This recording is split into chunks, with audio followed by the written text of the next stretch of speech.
Hey guys, tonight we are heading back to the American Wild West. But we're not going to be chasing outlaws or finding gold. No, we're going on a much more intimate journey.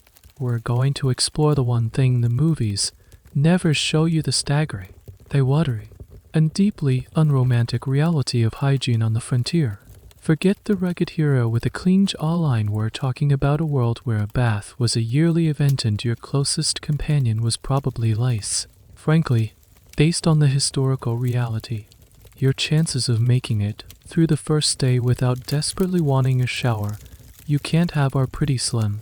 So before you get comfortable, take a moment to like the video and subscribe, but only if you genuinely enjoy what I do here. Then while you're at it, let me know in the comments where you're listening from and what time it is in your corner of the world. It's always fascinating to see where our little community gathers from. Now, dim the lights, maybe turn on a fan for that soft background hum, and let's ease into tonight's journey together. Imagine, for a moment, that you've made a decision. You're leaving the familiar, crowded, and perhaps disappointingly predictable life you know in the East, maybe in Missouri or Ohio. You sold off most of your possessions, packed the essentials into a sturdy, canvas-covered wagon, and joined the wagon train. The year is somewhere in the mid-1800 seconds. Ahead of you lies the promise of a new beginning: fertile land in Oregon, a chance for gold in California, or simply the freedom of wide-open spaces. The posters and pamphlets you read were filled with lush green valleys and crystal-clear rivers. It all sounded so pure. But the purity ends the moment your wagon will start to turn on the trail. Before you even see a mountain or a vast prairie, you meet your first and most constant companion for the next 6 months: dust. This isn't the gentle, poetic dust of a sunbeam in an old library.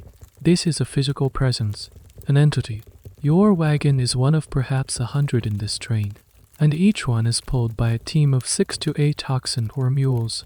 Add to that hundreds of people walking and spare livestock being herded along. All of this, moving across the dry, unpaved earth, churns up a perpetual cloud. You try to walk alongside your wagon to spare the animals, and with every step, a fine powder puffs up around your ankles. Within an hour, your boots are a uniform, pale brown. The hem of your dress or your trousers is stiff with it. You pull your bonnet or hat down low, but it's useless. The dust is a fine, alkaline powder, and it has the consistency of flour. It gets into your nostrils, making you sneeze. It slips past your lips, creating a gritty film on your teeth that you can't seem to get rid of. You feel it in your eyes, a constant irritation that makes you want to rub them. But your hands are just as coated in grime, and rubbing only makes it worse. This is the reality of the Oregon Trail, a nearly 2.0-mile trek that was less a road and more a shared, dusty rut in the earth. The journey itself was an exercise in endurance, but the first assault wasn't from bandits or disease, it was from the very ground you walked on. You look at the people in the wagon ahead of you, and they're just shimmering silhouettes in the haze. The iconic canvas cover of your wagon, which started as a hopeful, creamy white, is now a sad, defeated gray-brown. The dust doesn't just settle on things, it works its way in. It permeates the canvas, settling lightly on every surface inside your ground. Rolling home, it's on your bedding, in the sack of flour, and it creates a thin, murky film on the surface of the water in your barrel. Here's a little detail they don't tell you in the stories: the dust on the high plains was often highly alkaline. This wasn't just dirt, it was a chemical irritant. It chapped your lips until they cracked and bled. It dried out your skin, leaving it red and dry, especially in the creases of your elbows and the backs of your knees. Travelers wrote in their diaries about a condition they called alkali eyes, a painful inflammation from the constant exposure. And this relentless, irritating powder wasn't just a human problem. It could make the oxen sick, blistering their hooves and irritating their lungs. You learn to live with it. In a way, you learn to tie a handkerchief over your nose and mouth, though it feels suffocating in the heat. You learn to cook over the campfire at night, knowing full well that a gust of wind will season your salt pork and beans with a fine layer of prairie soil. Sleep offers little escape. You unroll your bedding, and a small puff of dust rises to greet you. You lay your head down, your hair stiff with it, and you can feel the grit on the pillowcase. There is no such thing as clean anymore. The concept has been erased from your reality. You haven't even made it to a frontier town yet, where the filth takes on a whole new, more organized form. For now, your world is defined by this one overwhelming sensory experience. Historians and anthropologists still debate the true daily toll of this. Was it the physical discomfort that was worse, or the slow, grinding psychological erosion that came from never feeling clean? Not for a single moment. For months on end you are only at the beginning of your journey, but already the romantic dream of the West has been replaced by the gritty, suffocating truth. The dust becomes your entire world. It's the air you breathe, the grit in your food, the ghost that follows you into your troubled sleep. After weeks, or perhaps months, of this slow, grinding journey by wagon, you arrive at a railhead, a bustling, chaotic settlement where the wagon trail meets the newly laid tracks of the Transcontinental Railroad. This, you think, is a step towards civilization. A train. It seems like a miracle of modern technology, a promise of speed and perhaps, just perhaps, a brief respite from the elements. You purchase a ticket for an emigrant car, the cheapest option, but a ride on the Iron Horse nonetheless. You stand on the wooden platform, the locomotive hissing and steaming like a sleeping dragon. The conductor calls for boarding, and you join the throng of people pushing towards the car. You climb the steep metal steps, haul your luggage aboard, and step inside, and that's when it hits you. It's not a sound, but a physical presence. A wall of war, thick, human hair, the open, dusty prairie, for all its discomfort, at least had the grace of a breeze. Inside this long wooden box, the air has been captured, held, and recycled by 100 other weary travelers. It's a thick soup of smells that you've never experienced in such concentration. You quickly learn that personal space is a concept that has been temporarily suspended, an Eastern luxury that has no place out here. The car is filled with hard wooden benches, with no upholstery to absorb sound or soften the ride. Families are crammed together, their life's possessions stuffed into sacks and bundles around their feet. The baby is crying somewhere in the back. A group of men in the corner are playing cards, their voices a low rumble, and everyone has brought the trail with them. The dust from the plains still clings to every coat, every dress. A gritty, universal perfume that now serves as the base note for a much more complex fragrance. This is the mainstream reality of 19th century train travel for the common person. It wasn't the velvet-lined private cars of railroad barons. It was public transport at its most basic.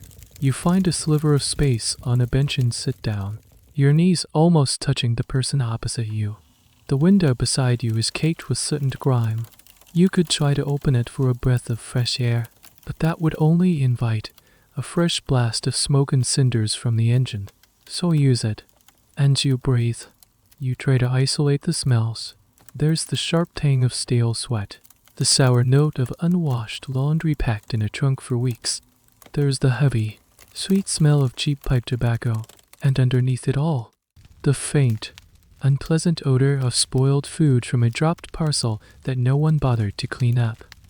And then you notice something else, or rather, a lack of something. Where, you wonder, is the restroom? You discreetly ask the person next to you. They point to a small, narrow closet at the end of the car. Later, when the need arises, you make your way there. Lurching with the sway of the train, you slide the bolt and find yourself in a tiny, dark space. There is no toilet.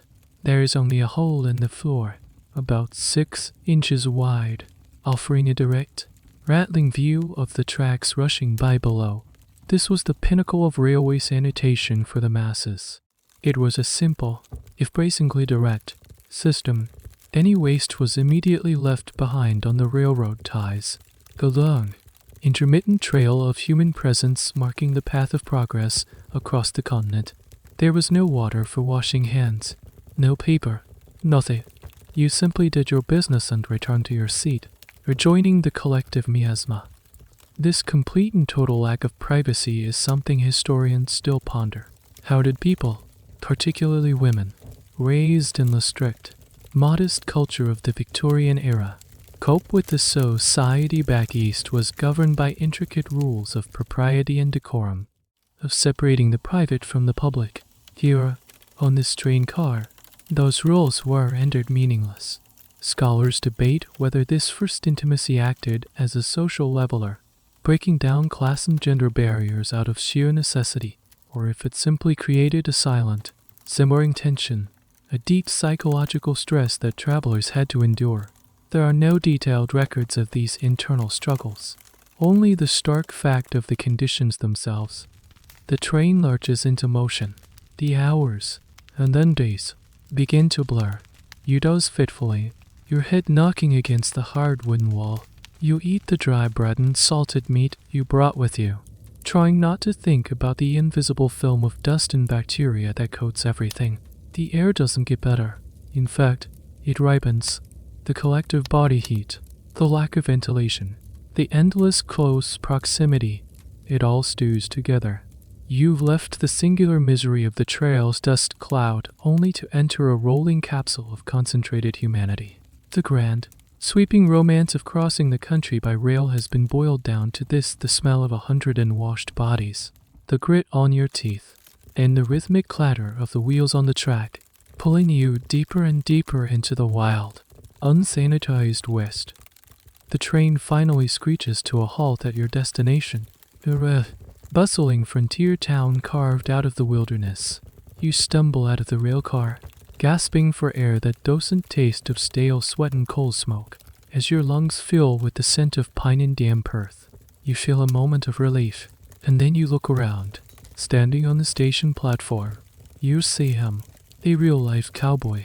HES not leaning gracefully against a post like in the dime novels you might have read. HES haggling with a freight agent. His voice a low growl, but he looks the part. He has the wide-brimmed hat, the worn leather chaps, the dusty boots with spurs. There's a quiet confidence in his posture, a sense of belonging to this rugged landscape. You find yourself staring, fascinated. This is the archetype, the man of the West. But as you get a little closer, your romantic image begins to, well, fry at the edges. The first thing you notice is the color, or rather, the lack of it. His clothes are not distinct shades of brown, tan, and blue. They are a uniform, monochromatic landscape of grime. His shirt, which might have once been a checkered pattern, is now a mottled canvas of sweat stains, dirt, and what looks suspiciously like old grease from a campfire skillet. The heroic jawline is there, but it's framed by several weeks of stubble and a visible layer of dust that has settled into his pores. He turns slightly, and a breeze wafts in your direction. The scent that follows is complex. It's an earthy, potent aroma that speaks of long days in the saddle, countless nights sleeping on the ground, and a profound and prolonged estrangement from soap and water. It's the smell of dried sweat, of horse, of leather, and of the man himself, unmasked by any sort of perfume or cleaning agent. It is the pure, unadulterated smell of hard labor in a water-scarce environment, and it is powerful. You instinctively take a small step back. This is the fundamental, unvarnished truth of the iconic cowboy. His ruggedness wasn't a fashion statement, it was a byproduct of his environment and his job. Water was often too precious to waste on laundry or bathing, especially on a long cattle drive. A cowboy's primary concerns were his horse, his gear, and the cattle. His own personal cleanliness ranked somewhere far, far below that. The dirt, to a certain extent, was a form of protection. A layer of grime and sweat could shield the skin from the relentless sun and the incessant bite of insects. It was a practical, if unpleasant, adaptation. Now for a slightly more peculiar detail, the sheen. You notice his leather chaps and parts of his denim trousers have a strange, dull gloss to them. This wasn't from polishing. It was from an accumulation of animal fat. When branding cattle, wrestling steers, or even just butchering a cow for a meal, cowboys would inevitably get smeared with grease and tallow. Wiping your hands on your trousers was the most efficient way to clean them. Over months and years, this grease would work its way into the fabric, creating a semi-waterproof and distinctly fragrant coating. Historians have noted that this greasy patina was an unintentional but effective repellent for both water and, to a lesser degree, certain types of insects. It was a walking, talking, perpetually seasoned piece of clothing. You watch as he finishes his business and swaggers towards the saloon. There's no denying his presence. He moves with a certain economy of motion, a quiet authority, but your perception has been forever altered. You now understand that the rugged charm so often celebrated is, in reality, a carefully constructed fantasy. The reality is far more pungent. The question of how these men perceive their own hygiene is a subject of some historical speculation. Did they even notice the smell, or did it simply become the ambient scent of their world? As normal and unabateable as the air itself, most accounts suggest it was the latter. The concept of body odor as a social transgression is a relatively modern invention, heavily promoted by the burgeoning soap and deodorant industries of the late 19th and early 20th centuries. In the Old West, smelling of horse and hard work wasn't offensive, it was the sign of an honest living. He pushes through the swinging doors of the saloon, disappearing into the dim, noisy interior. You are left standing on the street, the lingering scent still in the air. You have met the legend, and you have smelled the truth. The handsome, clean-cut hero of the silver screen is a lie. The real man was a tough, resilient, and profoundly unwashed individual whose entire existence was dictated by practicality over presentation. He wasn't trying to be an icon, he was just trying to survive. And survival, in the West, meant embracing the dirt. After your olfactory encounter with the authentic cowboy, your attention shifts from the man to his uniform. That iconic silhouette, the sturdy hat, the worn boots, and at the center of it all, the denim trousers. They're what we now call jeans. They look tough, durable, and perfectly suited to the harsh environment. You might even think about acquiring a pair yourself. But then you remember the man who was wearing them, and you start to wonder about the upkeep. Surely, even in the water-scarce West, people wash their clothes occasionally, right? You soon learn that the answer is a resounding and somewhat shocking no. Especially when it comes to those denim trousers, the original Levi's, made from tough sailcloth or denim, were designed for miners and laborers. They were built to withstand incredible abuse, and washing them was not part of the intended life cycle. A cowboy or a prospector might own only 1 or 2 pairs of these trousers, and they would be worn daily for months, sometimes even a year or more, without ever seeing washed up. The very idea was impractical. Water was for drinking, for cooking, and for the animals. Wasting gallons of it to scrub a perfectly functional pair of pants would have been seen as foolish, if not dangerously wasteful. So, the clothes were simply worn, and worn, and worn, day after day. They absorbed the sweat of the rider, the dust of the trail, the grease from campfires, and the dirt from the ground. They became less a piece of fabric and more a record of a man's life, a stiff, greasy, odorous timeline of his labors. This wasn't laziness, it was a fundamental reality of the frontier. Laundry was an enormous chore, requiring hauling and heating water, harsh lye soap, and hours of scrubbing. It was a luxury few had the time or resources for, so you simply wore your clothes until they literally fell apart at the seams. This brings us to a fascinating and slightly bizarre folk belief of the time. Many cowboys actively avoided washing their jeans because they believed that the accumulated layers of sweat, dirt, and grime, what they called the crust or gum, provided tangible benefits. They would have told you, with a completely straight face, that a well-seasoned, unwashed pair of jeans was stiffer and offered better protection. The main belief, which sounds utterly ridiculous to us now, was that this stiff, starchy buildup of filth could help protect them from snake bites. The theory went that the fabric became so rigid and tough that a rattlesnake's fangs couldn't penetrate it. There is, of course, absolutely no scientific evidence to support this.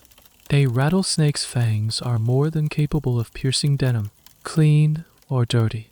But in a world without readily available antivenom, people clung to any belief that offered a sliver of security. Historical accounts and letters from the period often mention this practice. A man would buy a new pair of stiff, wrought denim jeans and, to break them in, might walk into a river or a water trough with them on, then wear them as they dried to his exact shape. After that initial fitting, the water would never touch them again. This wet method was the first and last washing the pants would receive. The accumulation of dirt was seen as a sign of authenticity, a testament to hard work. A cowboy who showed up in clean, freshly laundered jeans might be viewed with suspicion as a green Hernora dandy who clearly wasn't spending his days on the range. The long-term consequences of this practice are, as you can imagine, not pleasant. The unwashed fabric would become a thriving ecosystem for bacteria and fungi. This led to constant skin irritations, rashes, and sores, which were often just accepted as a part of life. Saddle sores were a common and painful affliction, exacerbated by the rough, dirty fabric rubbing against the skin for 12 hours a day in the saddle. What's still debated among historians of material culture is the psychological aspect of this. Did wearing what was essentially a shell of hardened filth affect a person's sense of self, or did it, as the folklore suggests, actually create a sense of armor and identity? Did they feel more like a real cowboy because their pants could practically stand up on their own? You begin to look at the clothes hanging in the town's general store with new eyes. Those stiff, dark blued denim trousers aren't just workwear. They are a canvas that will soon be painted with the sweat, soil, and soul of the West. You now understand that the cowboy's relationship with his jeans was deeply personal and deeply practical. It was a partnership, and it was a partnership that hygiene had absolutely no part in. The myth of the clean, heroic cowboy takes another hit. His iconic pants weren't just dirty, they were proudly, purposefully, and mythically filthy. Having fully absorbed the reality of personal and sartorial hygiene, or the lack thereof, your thoughts naturally turn to the most basic necessity of all, water. In the stories and songs, rivers are always crystal clear, and the hero cups his hands to drink deeply from a gurgling stream. You quickly discover this is perhaps the most dangerous myth of them all. In your new frontier town, you realize that water is the absolute center of everyone's universe, not because of its abundance, but because of its terrifying scarcity and dubious quality. Your town, like many others, was built for a strategic reason: access to a river, a creek, or at the very least, a place where a well could be dug. But access is a very generous term. The main water source for your community might be a single, sluggish creek that meanders past the edge of town. This one creek is expected to serve every single need.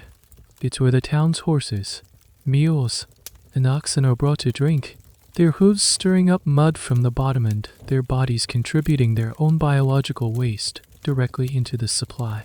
It's the same creek where, just a little further downstream, women come to do that rare and monumental task of laundry, rinsing their lice-open dirt into the current. And where do you get your drinking water? You guessed it, from a spot even further downstream. You go down to the creek bank with 2 heavy wooden buckets, a yoke across your shoulders to help carry the weight. You dip your buckets in, trying to skim from the top, avoiding the floating debris and the murky brown clouds you stir up with every movement. The water you collect is tepid and has a distinct, earthy taste. You carry it back to your small cabin, and you know that this water, as unappetizing as it is, has to last.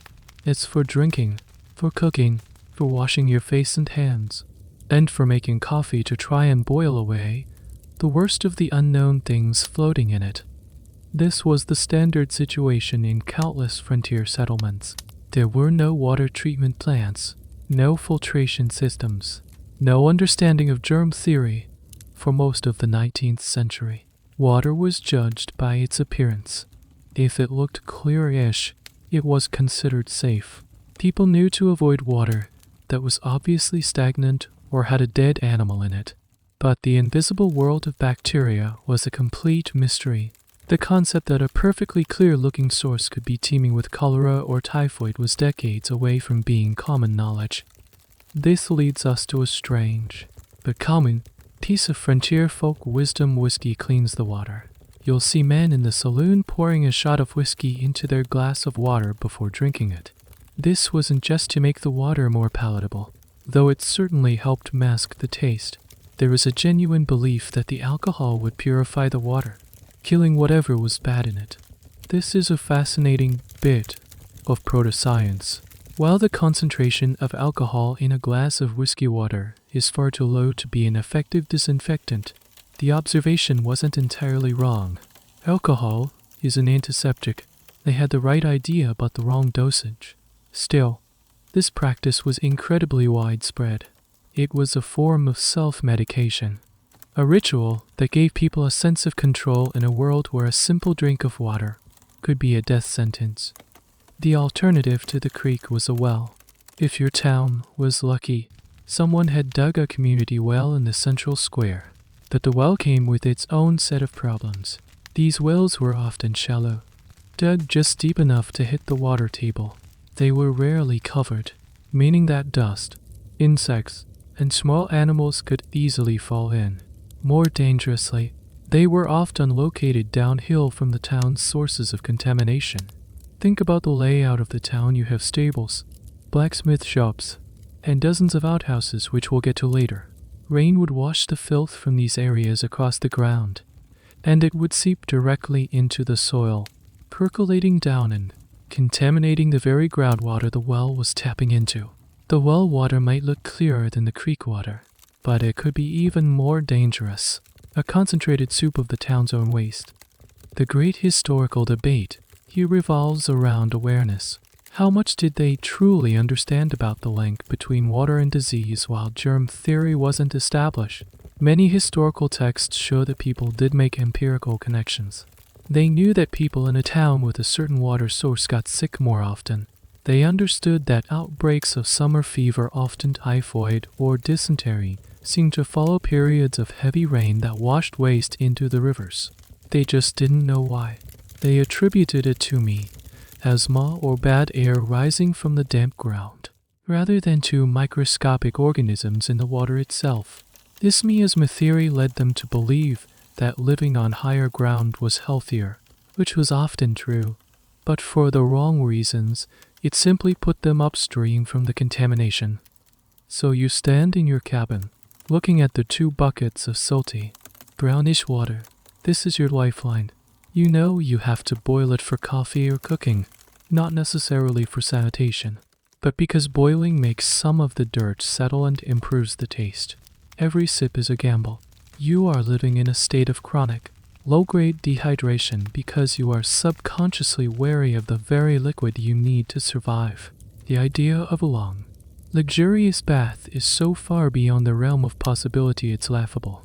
Right now, your entire concept of luxury has been stripped down to a single, desperate hope: a cup of water that won't make you sick.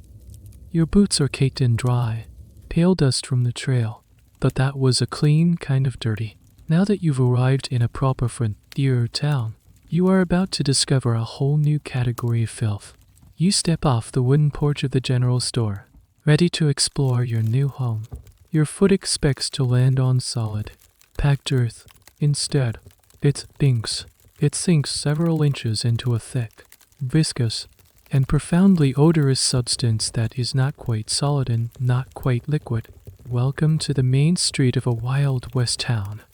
Forget the wide, dusty boulevards you see in the movies, where epic gunfights take place in clear, open spaces. The reality was a quagmire. Very few frontier towns had the resources or the foresight to pave their streets. There was no asphalt, no cobblestone, no gravel. The main thoroughfare was simply the native soil, churned into a perpetual mess by the constant traffic of iron-rimmed wagon wheels, shod horse hooves, and human feet. Now, add water. The moment it rains, the street dissolves. It transforms from a dust bowl into a literal swamp, a sea of thick, sticky mud that can pull a boot right off your foot or trap a wagon up to its axles. Diaries from the period are filled with complaints about the mud. It was just an inconvenience. It was a major obstacle to daily life, a force of nature that could shut the whole town down. But this isn't just plain, honest mud. Oh no, that would be too simple. The street mud is a unique, unholy cocktail of ingredients. The primary additive is manure. Every horse tied to a hitching post, every team of oxen pulling a freight wagon, every stray dog, and every herd of cattle being driven through town contributes to the mix. The droppings fall directly onto the street and are immediately trodden into the mud, creating a rich, organic, and powerfully fragrant slurry. You can't avoid it. It's everywhere. The simple act of crossing the street becomes a strategic challenge, a desperate game of hopping from one slightly less submerged spot to another. And the contributions don't stop there. Remember, there's no municipal trash collection.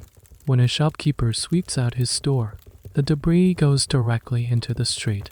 The saloon keeper throws out old sawdust, soaked in tobacco, spittin' stale beer, leftover scraps from the butcher shop, wilted vegetables from the grocer, and general household trash from the residents all find their final resting place in the great public receptacle that is Main Street. In the dry season, it all gets ground down into a fine, germ-laden dust. In the wet season, it ferments. This brings us to a rather ingenious, if disgusting, solution that many towns employed: the living garbage disposals. Pigs. Many frontier towns allowed pigs to roam freely through the streets. These were clean. Think farm pigs they ward off. Bristly scavengers. Their job was to eat the garbage. They would root through the muck, consuming food scraps, animal waste, and just about anything else they could find. On one hand, it was a surprisingly effective, self-sustaining sanitation system.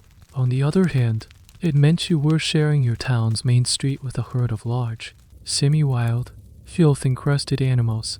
This practice is well documented, a testament to frontier pragmatism. Why go to the trouble of hauling away garbage when a pig will eat it for free and then, eventually, become bacon? One of the great historical unknowns is the exact composition of the street sludge. While we have endless written accounts describing it in colorful terms, the specific microbial and chemical makeup is lost to time. Historians who specialize in urban environments debate the secondary effects of this. For instance, how much did the constant presence of decaying organic matter contribute to the miasma, or bad air, that people so feared, and how did it affect the insect population? The answer is profoundly. The streets were a perfect breeding ground for flies, which would then travel from the manure-laden mud to the food on your dinner table, creating a perfect vector for disease. You stand there for a moment, 1 foot submerged in this primordial soup. You finally manage to pull it free with a sickening shorpy sound. Your boot is now several pounds heavier, coated in a thick, brown, foul-smelling glove. You look down the street. A woman on the other side is trying to navigate her way across by walking on a narrow, wobbly plank that someone has thrown down. A few yards away, a wagon is well and truly stuck, the driver cursing as he whips his straining mules. This isn't the grand promenade of a burgeoning civilization. It's a linear swamp of humanity's own making. Your dream of the West was of open spaces and clean air. The reality, you're learning, is a constant, close quarters battle against filth, and the first line of defense, the street itself, has already been breached. After navigating the treacherous swamp of Main Street, your next pressing concern is a biological one. You need to find a restroom. You discreetly ask a local where one might find such a facility. They point you towards a narrow alley between the general store and the blacksmith shop. "Oh, beg," they say with a nod. You make your way down the alley. The smells of coal smoke and manure growing stronger. And there you see it, the town's public health nexus, the epicenter of its sanitary efforts. The outhouse. It's not a row of neat, clean little buildings. It's likely just one or two small, crudely constructed wooden shacks, tilting slightly to one side. The wood is unpainted and weathered to a splintery gray. The iconic crescent moon cut into the door, which we often see in cartoons, was actually a fairly common feature, though its origin is debated. Some say it was a symbol for the moon goddess Luna, marking it as the women's privy in pre-literate societies, while a sunburst marked the men's. Others argue it was just a simple, easy-to-cut shape that let enlightened air. Whatever its origin, the one in front of you looks less like a charming folk art symbol and more like a grim warning. You take a deep breath, hold it, and pull open the creaking door. The darkness inside is almost total, save for the light filtering through the crescent moon and the numerous cracks in the walls. The smell hits you with the force of a physical blow. It's an overpowering, eye-watering stench of ammonia and raw sewage that has been concentrating in this small, unventilated space for months, or even years. Your eyes adjust, and you see the setup. It's a simple wooden bench with one or two holes cut into it. Beneath the holes is a pit. A deep, dark pit. That's it. There is no water, no flushing mechanism, no paper. Maybe, if you're lucky, there's a box of corn cobs or a stack of old newspapers and catalogs in the corner. This was the height of 19th century waste disposal technology for most of the country, and the frontier was no exception. The pit privy system was simple. You dig a hole, you put a shed over it, and you use it until it's full.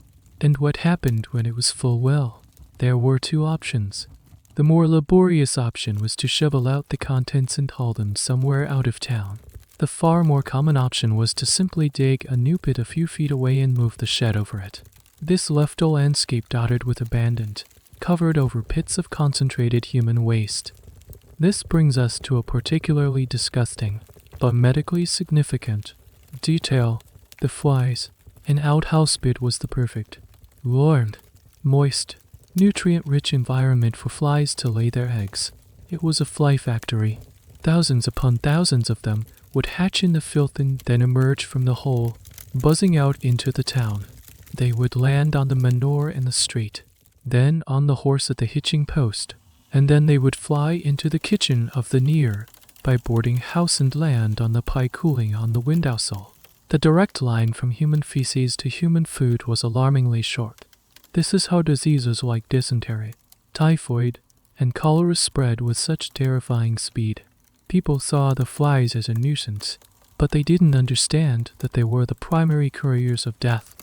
What did people do to manage the smell? One popular, though ultimately futile, method was to periodically throw a scoop of lime or lie down the hole. The high pH of the lime would help to cut the odor and slow down the decomposition process. It also made the environment less hospitable for flies, so it did have some minor benefits. However, in a busy town, the sheer volume of waste quickly overwhelmed any effect the lime might have had.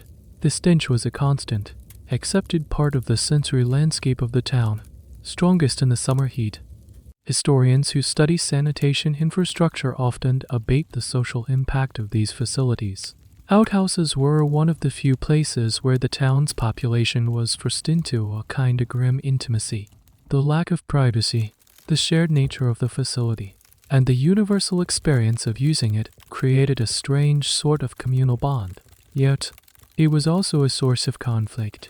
Whose responsibility was it to keep it clean, or to move it when it was full? These were constant points of contention in early town council meetings. The outhouse wasn't just a building, it was a public utility, and its maintenance or lack thereof was a reflection of the community's civic spirit. You back out of the shack, gasping for fresh air, which is itself still thick with the lesser smells of the alley. You now understand the town's geography in a new way. You can see the invisible lines of contamination spreading out from this one small building. It seeps into the ground, threatening the well water. It rises into the air, carried by insects. The outhouse isn't a solution to the town's waste problem, it's a reservoir of disease, patiently waiting for a hot day and a swarm of flies to share its contents with the unsuspecting population. The humble privy, you realize, is one of the most dangerous places in the entire Wild West. Having survived the harrowing ordeal of the public outhouse, you decide you need a drink. Not water, you're not that brave yet, but a whiskey. You push through the swinging doors of the town's largest saloon, an establishment grandly named the Eagle's Roost. The scene inside is exactly what you'd expect.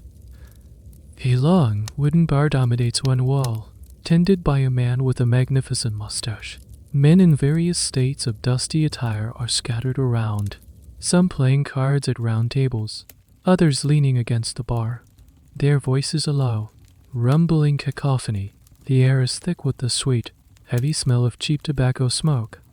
You make your way to the bar, your boots echoing on the wooden floor, but the sound isn't the clean, sharp CLOMP you'd expect. It's more of a sticky, slightly muffled thump. You glance down. The floor is covered in a thick layer of sawdust. This was a common practice in 19th century saloons, and it served a very practical purpose, or rather, several of them. The primary one was absorption. In a place where drinks were constantly being spilled and men were not particularly careful, a layer of sawdust was an effective way to soak up the excess liquid and to prevent the floor from becoming a slick, dangerous mess. But it absorbed much more than just spilled beer and whiskey. This was the era of chewing tobacco. For many men, chewing a wad of tobacco was as common as smoking a pipe, and chewing tobacco produces a lot of saliva, which has to go somewhere. The solution was the spittoon, a brass or ceramic cuspid or placed strategically around the room. However, accuracy was not always a priority, especially after a few drinks. A great deal of brown, stringy tobacco juice ended up on the floor. The sawdust was there to absorb this as well, mingling with the spilled alcohol to create a uniquely scented, damp, and spongy carpet. So you're standing on a floor that is essentially a mulch of wood shavings, stale beer, and human spit. As you stand at the bar and order your whiskey, you become more aware of the floor's texture. It's not just you. Every man who walks in brings a sample of the street with him on his boots. That rich slurry of mud and manure gets scraped off and mixed into the sawdust. So now the recipe is wood, spit, alcohol, and feces. It's a truly potent combination. Every so often, the saloon keeper might sweep up the most soiled sawdust and throw down a fresh layer. But every so often could mean weeks. In the meantime, the layers just built up, creating a dense, compacted stratum of organic material. Here's a small and rather revolting detail that often gets overlooked. Dropped food. Saloons often served a simple free lunch to entice drinkers, perhaps a bit of bread, some cheese, or pickled eggs. Inevitably, bits of this food would be dropped. A piece of cheese would fall to the floor and disappear into the sawdust, only to be trodden on and unground into the mixture, adding a new element of slow decay to the floor's ecosystem. It's no wonder that saloons were notorious havens for rats and mice. For them, the floor was an all-you-can-eat buffet. The historical debate among food and social historians is about the free lunch itself. Was it truly a gesture of hospitality, or a cynical business tactic? The evidence points overwhelmingly to the latter. The food offered was always intensely salty cured meats, salted fish, pretzels. The goal was simple: make the patrons thirsty so they would buy more drinks. The free lunch was one of the most effective marketing tools of the 19th century, and its remnants contributed directly to the filth on the floor. You take a sip of your whiskey. It burns, which feels appropriately cleansing after the day you've had. You watch as a card player, without even looking up from his hand, casually spits a stream of tobacco juice onto the floor near his feet. It lands with a soft splat, disappearing into the brown sawdust. No one bats an eye. It's as normal as breathing. You are standing in a public space that, by any modern standard, would be condemned by the health department in seconds. The floor is not just a surface to be walked on, it's a living, breathing, and slowly fermenting historical document. It tells a story of consumption, waste, and a profound indifference to germs. You finish your whiskey in one gulp. The clean burn of the alcohol is stark, contrast to the sticky, contaminated surface just beneath your feet. You carefully scrape your boots on the threshold as you leave, trying to take as little of the eagle's roost with you as possible. Having experienced the town streets, public facilities, and social hubs, a practical question begins to form in your mind. All this stuff, the garbage from the saloon, the waste from the general store, the muck from the stables, the leftovers from every household. Where does it all go? You've seen the pigs roaming the streets, doing their part, but they can't possibly consume everything. In the more established cities of the East, there are rudimentary systems of waste collection. Surely, there must be some system here. You discover the system soon enough. It's elegantly simple, requires no municipal budget, and is brutally efficient. The system is gravity, and a general lack of concern. You watch as a woman in the house across the street finishes her morning chores. She appears at her back door with a bucket full of kitchen scraps, potato peels, coffee grounds, and a few bones from last night's supper. She unceremoniously hurls the contents into her backyard, where a few chickens descend upon it with frantic glee. A few minutes later, a shopkeeper comes to the front door of his establishment with a dustpan full of floor sweepings and, with a flick of his wrist, casts it into the street. This is the primary method of garbage disposal in the frontier town. You simply throw it out the door, out the window, into the alley, onto the street. The concept of a designated dump or landfill is a future luxury. The entire town is the landfill. The space immediately surrounding a home or business becomes its personal midnight trash heap. Backyards aren't for gardens and quiet contemplation, they are for accumulating waste. This creates zones throughout the town, small mountains of refuse that grow day by day. The composition of this trash is almost entirely organic. There's very little plastic or complex packaging. It's food waste, ash from stoves and fireplaces, old rags, broken pottery, and animal bones. This means that it decomposes, creating a constant, low-level funk that hangs in the air, especially on a hot, humid day. It also means that it's an absolute paradise for vermin.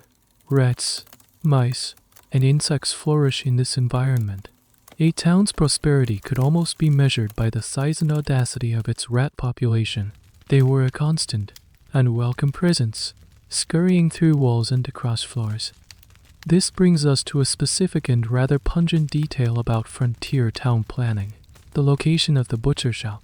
The butcher, by the very nature of his trade, produces a significant amount of biological waste: blood, fat trimmings, bones, and offal, lacking any refrigeration or industrial rendering facilities.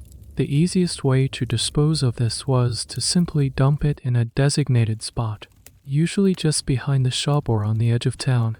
This created what was essentially a pit of gore, a horrifying attraction for every scavenger in the county, from strayed oxen, coyotes to vultures circling overhead. The smell from this area would be indescribable and could often be detected from a mile away if the wind was right.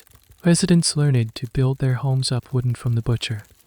The long-term archaeological consequences of this are fascinating.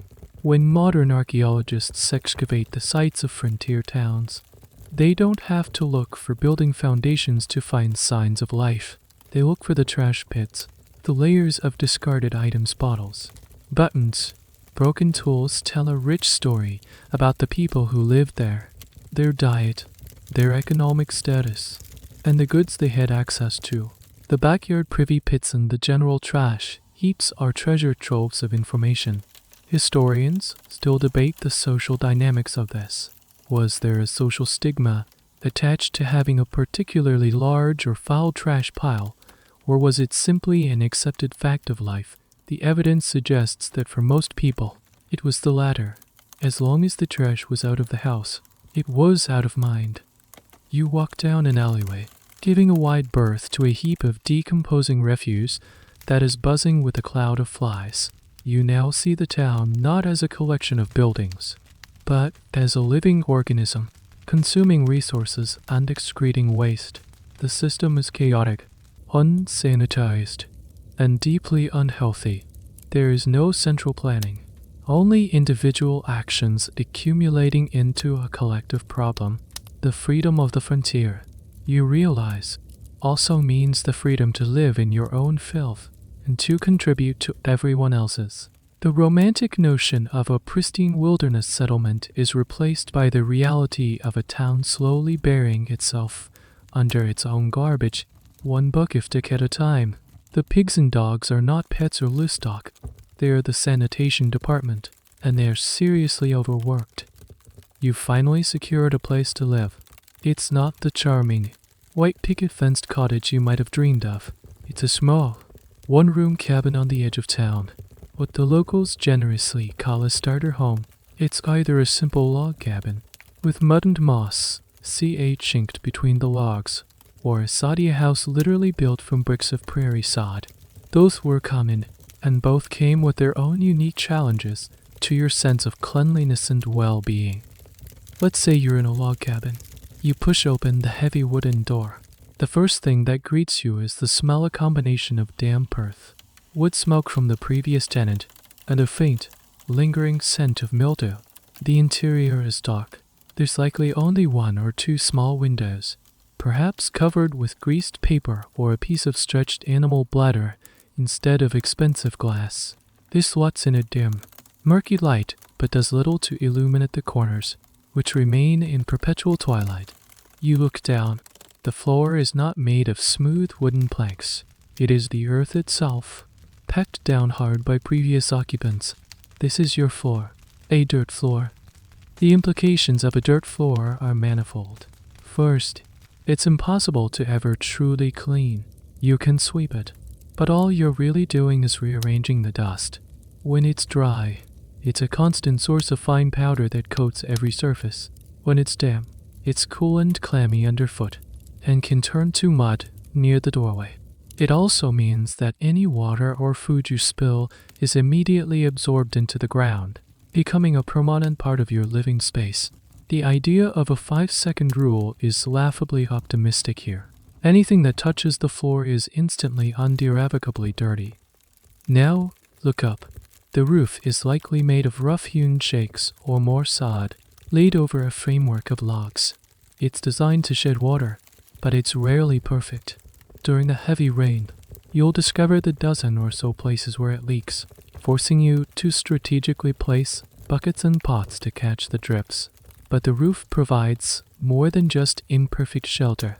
It's also a home. Spiders, insects, and the occasional mouse find the dark, protected spaces of the ceiling to be a perfect habitat. It's not uncommon for a small clump of dirt, a spider, or a less identifiable bit of debris to drop unexpectedly onto your dinner table, or worse, onto you while you sleep. This brings us to one of the most intimate and unwelcome realities of frontier housing: the bed. Your bed is likely a simple wooden frame with ropes stretched across it, topped with a mattress. But this isn't a mattress of springs and foam. It's a large sack, a tick, stuffed with whatever was available. If you were lucky, it was filled with feathers or corn husks. More likely, it was stuffed with straw or even dry leaves. This bedding was a paradise for pests. It was warm, it was dark, and it was full of crevices, fleas, lice, and the dreaded bed bugs would take up residence in your mattress and make your nights a living hell. You'd wake up covered in itchy red welts, having spent the night in a state of constant, low-grade warfare with your unseen bedmates. The question of how people mentally coped with this constant infiltration of dirt and pests is a subject of debate for social historians. Did the harshness of the environment lead to a sort of numb acceptance, or was it a source of constant anxiety, particularly for women who were judged by the cleanliness of their homes? Diaries from frontier women are filled with descriptions of the endless, and often losing, battle against filth.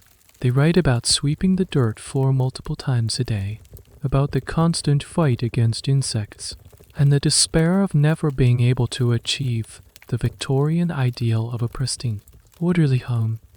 It was a source of significant psychological stress. So you stand in the center of your new one-room world. Your feet are on the dirt. Above you is a leaky, inhabited roof. The air is stale. The light is dim. Your entire world sleeping. Eating, living will happen in this single, small space. The romantic image of the cozy, rustic log cabin with a cheerful fire burning in the hearth is shattered. The reality is a constant, exhausting struggle to keep the outside, with all its dirt, dampness, and vermin, from completely taking over the inside. Your new home isn't a sanctuary from the wildness of the frontier, it's just a slightly more concentrated version of it. And tonight, when you lie down in your straw-filled mattress, you will not be sleeping alone. After a few weeks of living in your dusty, pest-infested cabin, you begin to crave something you once took for granted, the simple feeling of being clean.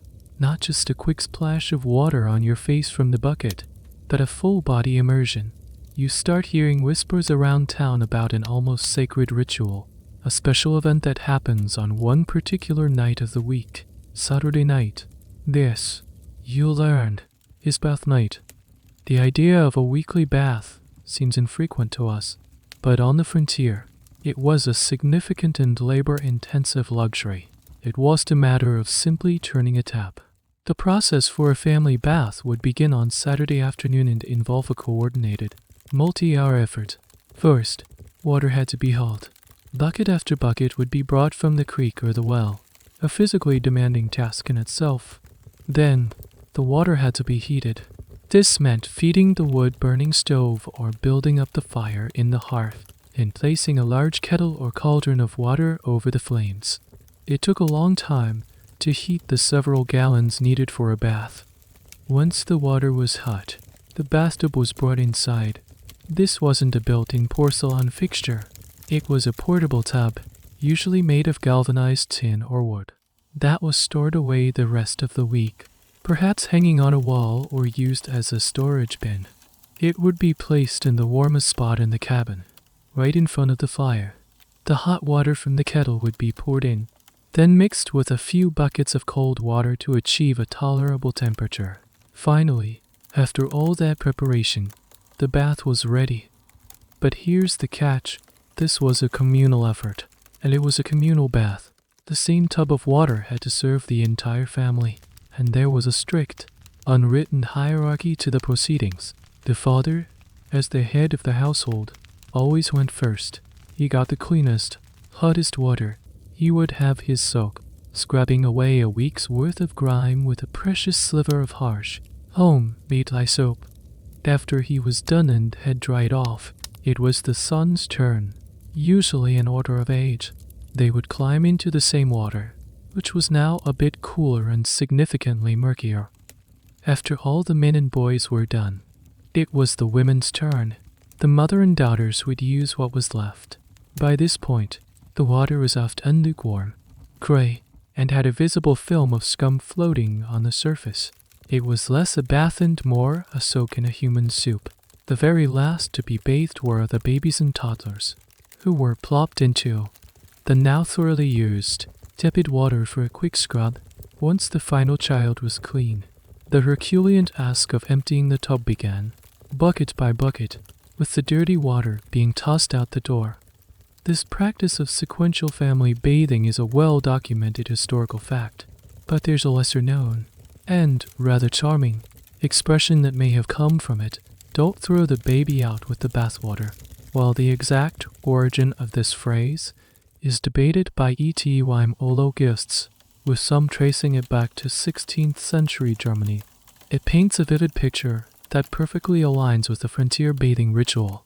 By the time the baby was being bathed, The water was so opaque and sludgy that a small infant could, theoretically, be lost in the murk. It's a stark reminder of just how dirty the water became. Whether the phrase originated here or not, it captures the essence of the experience perfectly. Historians often discuss the social significance of the Saturday night bath. It was more than just about getting cleaned. It was a ritual that reinforced family structure and hierarchy. It was a clear demarcation of the end of a hard work weekend, the preparation for Sunday, a day of rest, and, for many, church. Showing up to church on Sunday morning with a freshly scrubbed face was a sign of respectability and moral standing, even if that cleanliness was achieved in cloudy, second-hand water. The debate continues on whether this was seen as a chore or a cherished ritual. For the person hauling the water, it was likely a chore. For the person getting that first dip in the hot, clean tub, it was probably heaven. You, living alone in your cabin, have to go through the whole process just for yourself. Hauling the water, heating it, taking your bath in the small tin tub. As you sit in the warm water, scrubbing your skin, you feel a sense of profound luxury. It's a fleeting moment of comfort in a world of constant grit and grime. You're acutely aware of the effort it took to get here, and you savor every second. When you're done, you feel reborn.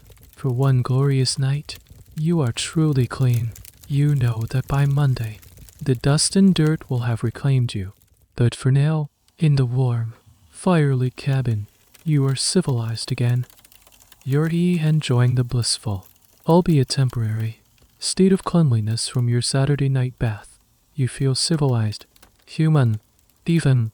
You settle into your straw-tick mattress for what you hope will be a peaceful night's sleep. But then, you feel it, a persistent, maddening itch on your scalp. You scratch it, but it returns, a tiny, irritating crawl. You dismiss it as a stray insect, but the feeling comes back, this time behind your ear, with a growing sense of dread. You realize you have acquired some new, very personal companions. You have lice. In the world of the Wild West, head lice were not a rare or shameful affliction confined to school children. They were the ubiquitous, democratic pest. They afflicted the rich and the poor, the cowboy and the town mayor, the righteous and the unrighteous. In an environment where people rarely washed their hair, shared beds and bedding out of necessity, and lived in close quarters, lice spread with unstoppable efficiency. They were simply a fact of life, an accepted part of the human ecosystem. Your first instinct is to try and get rid of them, but how you don't have access to medicated shampoos or fine-toothed metal combs. You ask for advice at the general store, and the suggestions you receive are a terrifying tour of 19th century folk remedies. One person might suggest you douse your entire head in kerosene. This was a shockingly common treatment. The theory was that the flammable solvent would suffocate or poison the lice in their eggs, or nits. While it could be effective, it was also incredibly dangerous. It was a severe irritant to the scalp, could cause chemical burns, and, most horrificously, there are numerous accounts of people getting too close to a candle or a fireplace after a kerosene treatment and setting their own hair on fire. Another popular, and slightly less flammable, suggestion would be to use a strong lye soap. Lye soap was a harsh, homemade substance with a very high pH. It could certainly kill lice, but it would also strip your hair of all its natural oils, leaving it a dry, brittle mess, and could be very irritating to the skin. Other cures involved creating a paste from tobacco, leaves and lard and slathering it on your scalp, or using toxic substances like mercury or arsenic in small, hopefully non-lethal, doses. The cure, in many cases, was significantly worse than the disease. This brings us to a peculiar grooming tool from the era of the neck comb. While fine-toothed metal combs were a luxury, people made do with what they had. They would fashion combs from wood, bone, or horn. These combs weren't just for styling. A primary function was combing out the nits. It was a painstaking, laborious process. A family member or a friend would sit with you for hours, carefully parting your hair, section by section, and scraping the tiny, stubbornly glued eggs off the hair shafts. This was a common social activity, a form of mutual grooming that reinforced social bonds. Much like primates picking insects off each other, it was an intimate and necessary service. Historians who specialize in the history of medicine and public health often debate the psychological impact of chronic infestation. How did it feel to live with the constant knowledge that your body was a habitat for parasites? The prevailing theory is that the threshold for what was considered normal was simply different. A few itches were just part of the background noise of life. It was only when an infestation became severe, leading to open sores from scratching and secondary infections, that it was considered a major problem. The modern concept of the body as a pristine, sealed-off entity would have been completely alien. The 19th century body was a much more porous, shared environment. You decide against the kerosene. Instead, you spend a frustrating evening with a simple comb and a bowl of water, trying to remove the unwelcome guests one by one. You realize that this isn't a one-time battle. It's a war. Even if you manage to clear your own head, you're likely to be reinfested the next time you're in a crowd. The next time you hang your hat on a shared peg. The next time a friendly neighbor leans in to share a piece of gossip. The itch in your scalp is a constant reminder that, in the West, you are never truly alone. You share your cabin with mice, your mattress with bedbugs, and now you share your very own head with a thriving colony of tiny, unwelcome pioneers. Having reluctantly made peace with the permanent residents on your scalp, you might think you've reached the peak of pest-related misery. You would be wrong. The lice are merely the welcoming party. As night falls in your little cabin, a whole new menagerie of unwelcome tenants comes to life. You're about to learn that in the Wild West, you are not just a homeowner, you are a landlord to millions, and none of them pay rent. You blow out the candle, or turn down the oil lamp, and settle into your straw-filled mattress. The cabin descends into a deep, quiet darkness. At first, all you hear is the gentle hum of the wind outside, but then, other sounds begin to emerge. A faint, frantic scratching from inside the walls. That's the mice. They are a constant presence, living in the spaces between the logs or in burrows under your dirt floor. You've learned to store all your food in metal tins or hung from the ceiling, but they are relentless explorers, always searching for a dropped crumb. Just as you're drifting off, you feel a sharp, tiny prick on your leg, then another on your arm. You slap at the spot, but the damage is done. These are the fleas, hatched in the straw of your mattress or brought in on the back of a stray dog. They are voracious and nearly invisible in the dark. They treat you like a walking buffet, and their bites leave small, intensely itchy red welts that you'll be scratching for days. But the true king of the nocturnal pests, the absolute apex predator of the frontier bedroom, is the bedbug. These creatures are masters of stealth.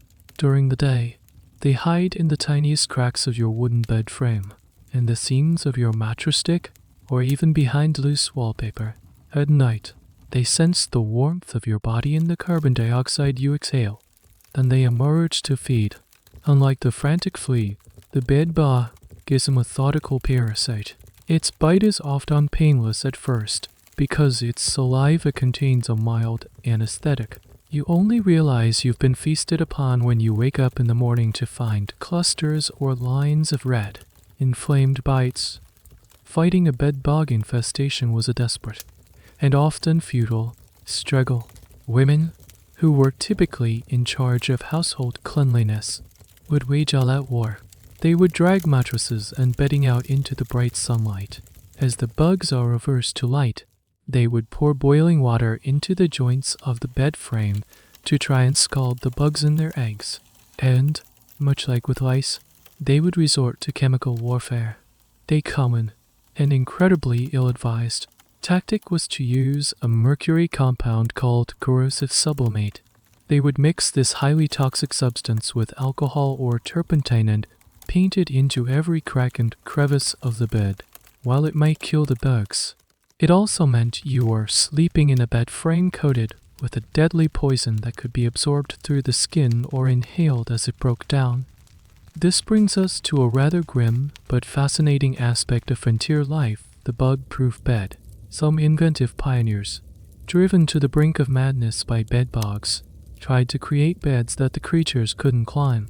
One design involved placing the legs of the bed frame into small tins or saucers filled with water or kerosene, creating a tiny moat that the bugs couldn't cross. This, of course, assumed the bugs weren't already living in the mattress itself and that they wouldn't simply fall from the ceiling. The existence of such contraptions speaks volumes about the sheer desperation people felt. The historical debate here centers on the prevalence and impact of these pests. While letters and diaries are filled with complaints, it's hard to quantify just how bad the problem was. Did everyone suffer equally, or were some homes, through luck or relentless effort, relatively pest-free? The consensus among historians is that infestations were the norm, not the exception. The materials used for building and furnishing homes were a paradise for pests. The lack of effective, safe insecticides meant that once an infestation took hold, it was nearly impossible to eradicate. It was a shared misery that transcended class and geography. You lie in the dark, trying to ignore the itching and the faint scratching sounds. You pull your blanket up to your chin, a flimsy and useless defense. You're not in a peaceful sanctuary. You're in a crowded ecosystem, and you are the main course. The romantic notion of a quiet, peaceful night on the prairie is a joke.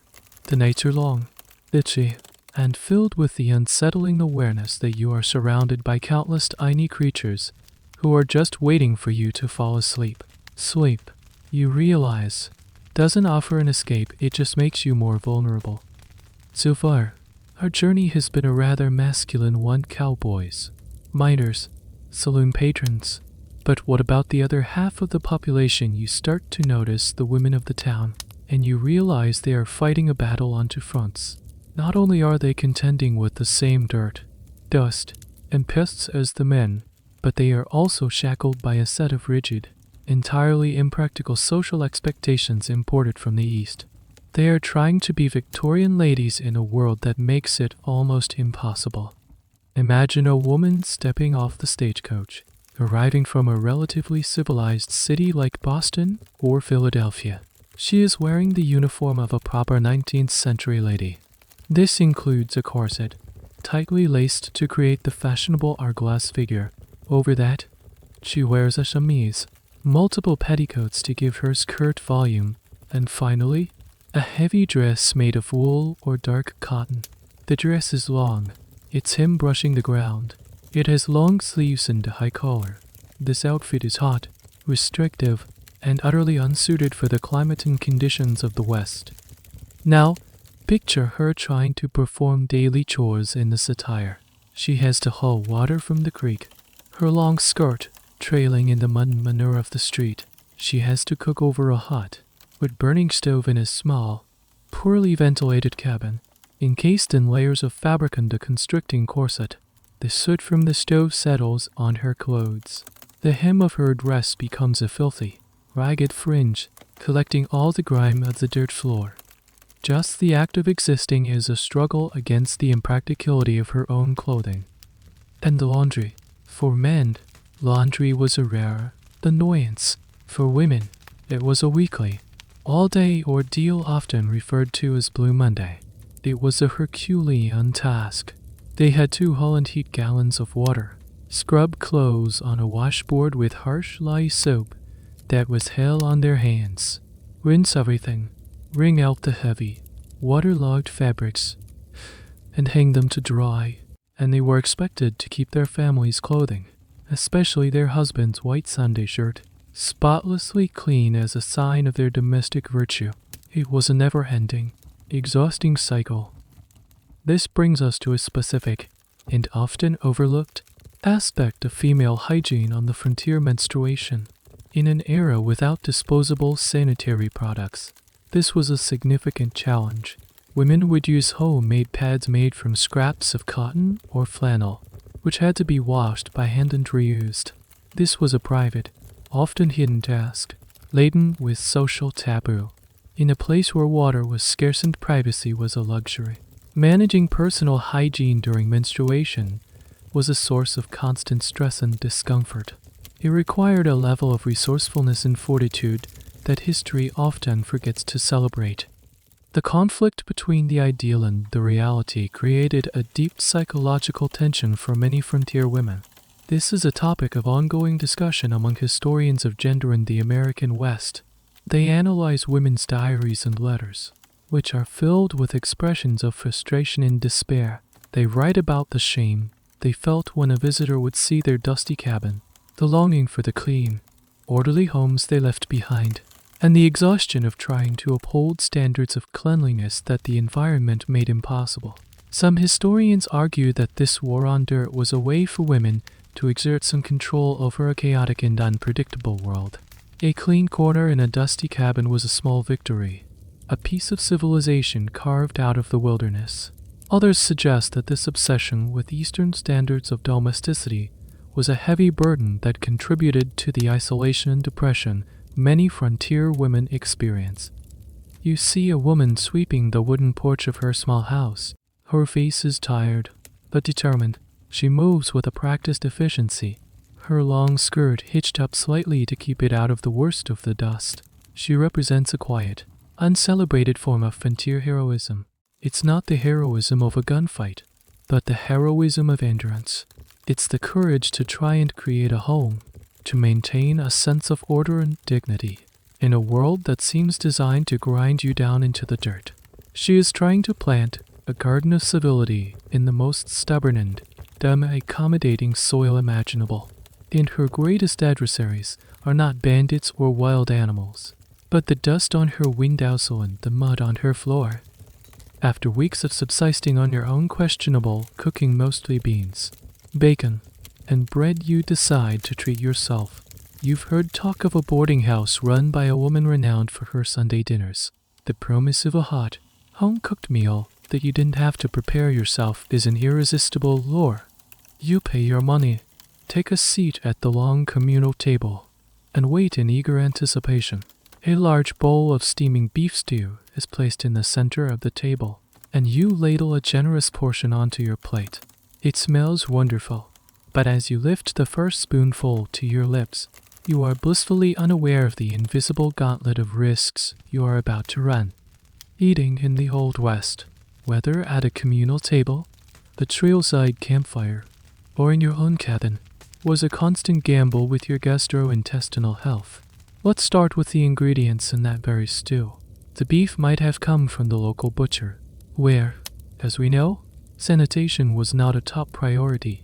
Without refrigeration, meat was often preserved through heavy salting, smoking, or drying into jerky. But fresh meat had a very short shelf life. A butcher might trim the discolored or fuzzy parts off a piece of beef and sell the rest. The concept of freshness was relative. That rich, savory flavor in your stew might be from the beef, or it might be from the early stages of decay. Next, consider the vegetables. Root vegetables like potatoes, carrots, and onions were hardy and stored well, making them staples of the frontier diet. But they were grown in soil that was oft unfertilized with animal manure and watered with the same questionable creek water the rest of the town used. A thorough washing might remove the visible dirt, but it wouldn't eliminate the bacteria that had been absorbed into the plant itself. And then there's the water used to make the stew broth. It was almost certainly hauled from the same town creek or well you've been so wary of. While boiling the water to make the stew would kill many active bacteria, it wouldn't eliminate all potential toxins or spores. You are, in essence, drinking a sterilized version of the town's collective water supply, complete with all its interesting trace elements. This brings us to a peculiar and dangerous culinary shortcut of the Eric and goods. By the mid to late 19th century, canned foods were becoming more widely available. shipped west on the railroads. They were a miracle for the frontier way to have fruits, vegetables, and even fish and milk, months or years after they were preserved. However, the early canning process was far from perfect. Canners didn't fully understand the science behind it. Botulism, a deadly form of food poisoning caused by improperly sterilized, low-acid canned goods, was a constant and terrifying threat. A can might look perfectly fine, but opening it and consuming its contents could be a fatal mistake. Lead poisoning was another risk. The seams of the cans were often sealed with lead solder, which could leach into the acidic contents of the can. Like tomatoes or fruits, people were slowly poisoning themselves with every bite of canned peaches. Historians who study food and nutrition in the 19th century are still exploring the long-term health consequences of the frontier diet. The reliance on salted meats, heavy starches, and a limited variety of vegetables led to widespread nutritional deficiencies. Scurvy, a disease caused by a lack of vitamin C, was surprisingly common, even in places that weren't at sea. The classic cowboy diet of meat, beans, and bread was severely lacking in essential vitamins. The debate continues on how much people understood the link between diet and health. While they knew a lack of fresh vegetables could make you sick or less unlearned from long sea voyages, the specific science was unknown. They attributed the lethargy, dental problems, and poor healing associated with nutritional deficiencies to the harsh climate or hard labor, not to the monotonous food on their plates. You take a bite of the stew. It's delicious. The meat is tender, the vegetables are soft, and the broth is rich. For a moment, all your worries about sanitation vanish. You're just enjoying the simple, profound pleasure of a good meal. But in the back of your mind, a new awareness has dawned. Every meal is an act of faith. Faith in the cook, faith in the ingredients, and faith in the resilience of your own stomach. You're not just eating food, you're ingesting the environment itself. With all its hidden dangers, you hope for the best. Take another bite, and silently pray that this delicious stew won't be staging a violent rebellion in your intestines in a few hours. You wake up in the middle of the night, not from the familiar itching of fleas or the scratching of mice, but from a deep, throbbing, relentless pain in your jaw. It's a toothache, not a minor twinge, but a full-blown, 5-alarm fire in your mouth. The stew from last night was delicious, but perhaps it awoke a sleeping demon in a compromised molar. In your previous life, a toothache meant a visit to a dentist. Here, you realize with a sinking feeling of dread, the options are far more rustic. There are no pristine dental offices with reclining chairs and sterile instruments. In a small frontier town, if you had a problem with a tooth, you had two primary choices, neither of them good. Your first option was the town's blacksmith. This might seem bizarre to us, but it made a certain kind of brutal sense. The blacksmith was the strongest person in town. He had a powerful grip and a collection of sturdy iron tools, like pliers and tongs. A tooth extraction, in the 19th century view, was not a medical procedure. It was a mechanical one, a problem of leverage and force. You needed someone strong enough to pull a stubborn, deeply rooted tooth out of a jawbone. The blacksmith fit the bill perfectly. Your second, and perhaps slightly more refined, option was the barber. Barbers in the 19th century were not just for cutting hair. They were barber surgeons, a tradition stretching back to the Middle Ages. They lanced boils, performed bloodletting, and yes, they pulled teeth. A barber might have a special tool called a tooth key, a terrifying-looking metal instrument that was designed to hook around the tooth, allowing the barber to use leverage to twist and pry it out. It was slightly more specialized than the blacksmith's pliers, but the end result was the same: a violent, brutal extraction. You decide the barber is the lesser of two evils. You walk into his shop, the little bell over the door jingling. You explain your problem, your hand pressed to your swollen cheek.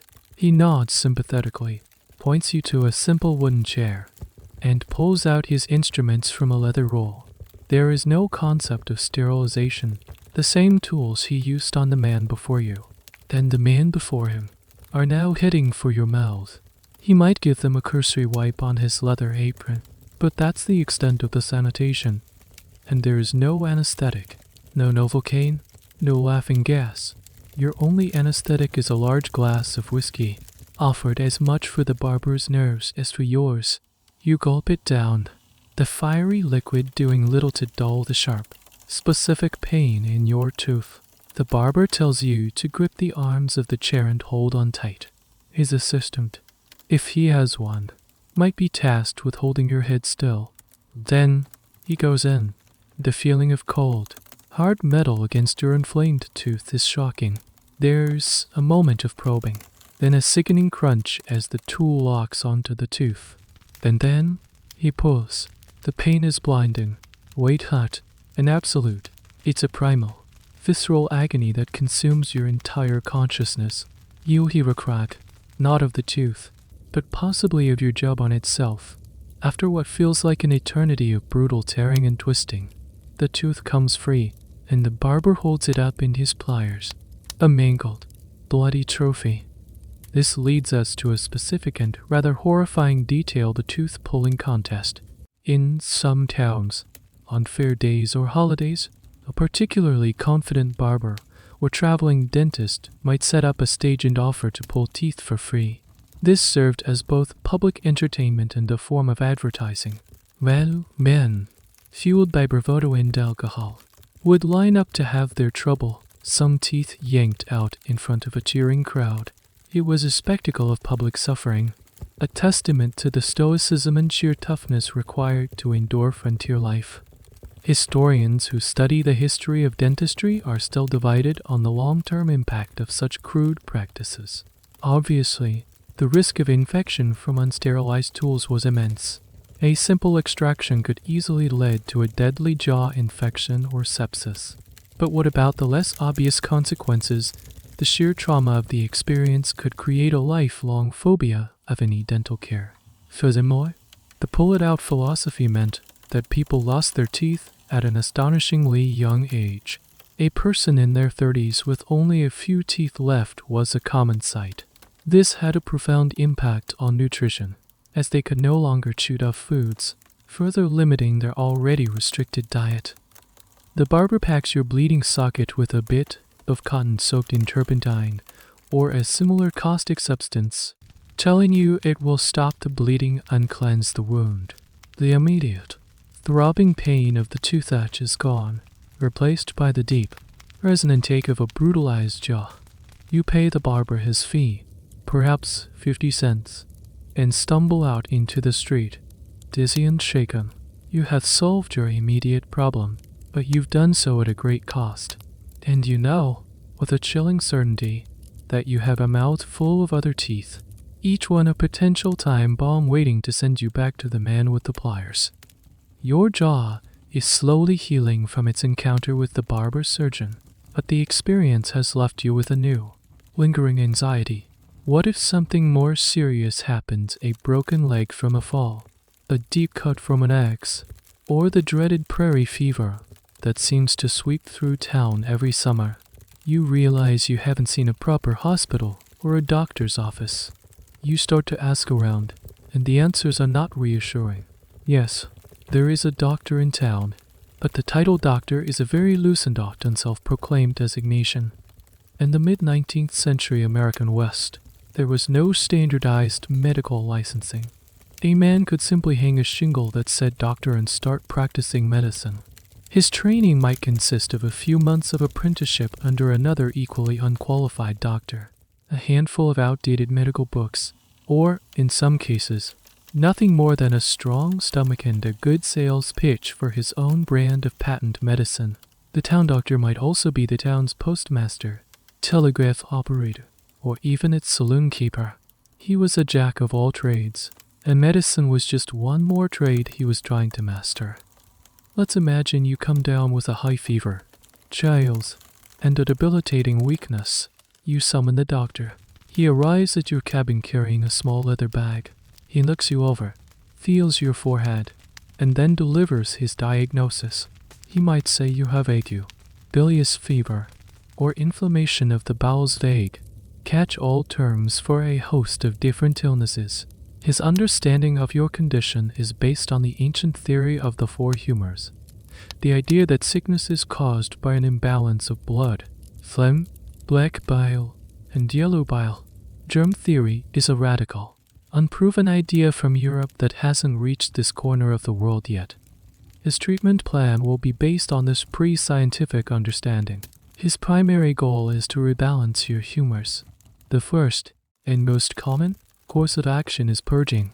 He will give you a powerful emetic, like tartar emetic, to make you vomit, or a strong laxative, like calomel mercure, BOUS chloride, to violently empty your bowels. The idea is to expel the bad humors from your body. The fact that this dehydrates and weakens an already sick patient is seen as a necessary part of the cure. You are literally being sickened back to health. If the purging doesn't work, he might move on to the next step, bloodletting. He'll pull out a small, sharp tool called a lancet and open a vein in your arm, draining a significant amount of your blood into a bowl. The amount was often shockingly large. He believes that by removing excess blood, he is reducing the fever and inflammation. In reality, he is putting your body into shock and making it even harder for your immune system to fight the actual infection. This brings us to a peculiar and highly specific medical belief of the time, the heroic dose. Some frontier doctors believed that the hardy, rugged people of the West required stronger medicine than their weaker counterparts in the East. Therefore, they would administer massive doses of toxic substances like mercury, arsenic, and strychnine. They operated under the brutal logic that if a small amount of a poison could be medicine, then a very large amount must be a very powerful medicine. This heroic approach killed as many patients as it saved, if not more. A patient who survived a heroic dose of calomel was said to have been salivated, as one of the side effects was profuse drooling. They were considered lucky. The debate among medical historians is a sensitive one. Were these doctors charlatans and quacks, or were they genuinely trying to help within the confines of their limited knowledge? The consensus leans towards the latter. Most were not malicious. They were using the best medical theories and practices available to them. The problem was that the theories themselves were fundamentally wrong and often deadly. They were acting in good faith, but their cures were often more dangerous than the diseases they were treating. A patient's survival was often in spite of the doctor's intervention, not because of it. You lie in your bed, weak and miserable from the fever, and now even weaker from the doctor's cure. You have paid him for his services, and he has, with complete confidence, made you significantly sicker. As he packs his bag and leaves, he tells you to rest and that you should be fine in a few days, if your constitution is strong enough. You now understand the grim reality of frontier medicine.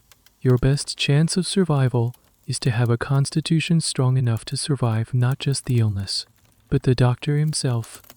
You've managed to survive the doctor's heroic treatments, mostly by refusing any further visits and letting your own immune system do the hard work. As you recover, you notice something ubiquitous in the town's general store, in the local newspaper, and even on posters tacked to the saloon wall, advertisements for patent medicines.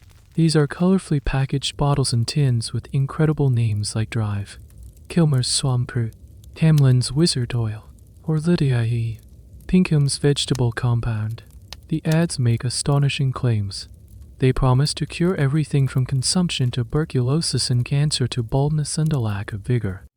These patent medicines were the pharmaceutical industry of the 19th century. In an era before federal regulation, a person could mix a concoction in their basement, bottle it, give it a catchy name, and sell it to the public as a miracle cure. And in the isolated communities of the West, where access to a reliable doctor was rare and the quality of that doctor was questionable, people were desperate for solutions they could buy over the counter. They were the primary form of self-medication for millions of Americans. You decide to buy a bottle of a popular, all-purpose tonic, perhaps something called Parker's Gramocular, The label is covered in testimonials from supposedly cured customers and dire warnings about the poisons in your blood that only this tonic can eliminate. You get it back to your cabin, open it up, and take a swig. The first thing you notice is the taste. It's often intensely bitter from various herbal extracts, but that bitterness is masked by a large amount of sugar or molasses. The second thing you notice is a pleasant, warming sensation that spreads through your body. You feel better almost instantly, less anxious, less achy. This stuff really works. But what are you actually drinking? The secret to the success of most patent medicines wasn't their miraculous herbal ingredients. It was their two primary active components, alcohol and opiates.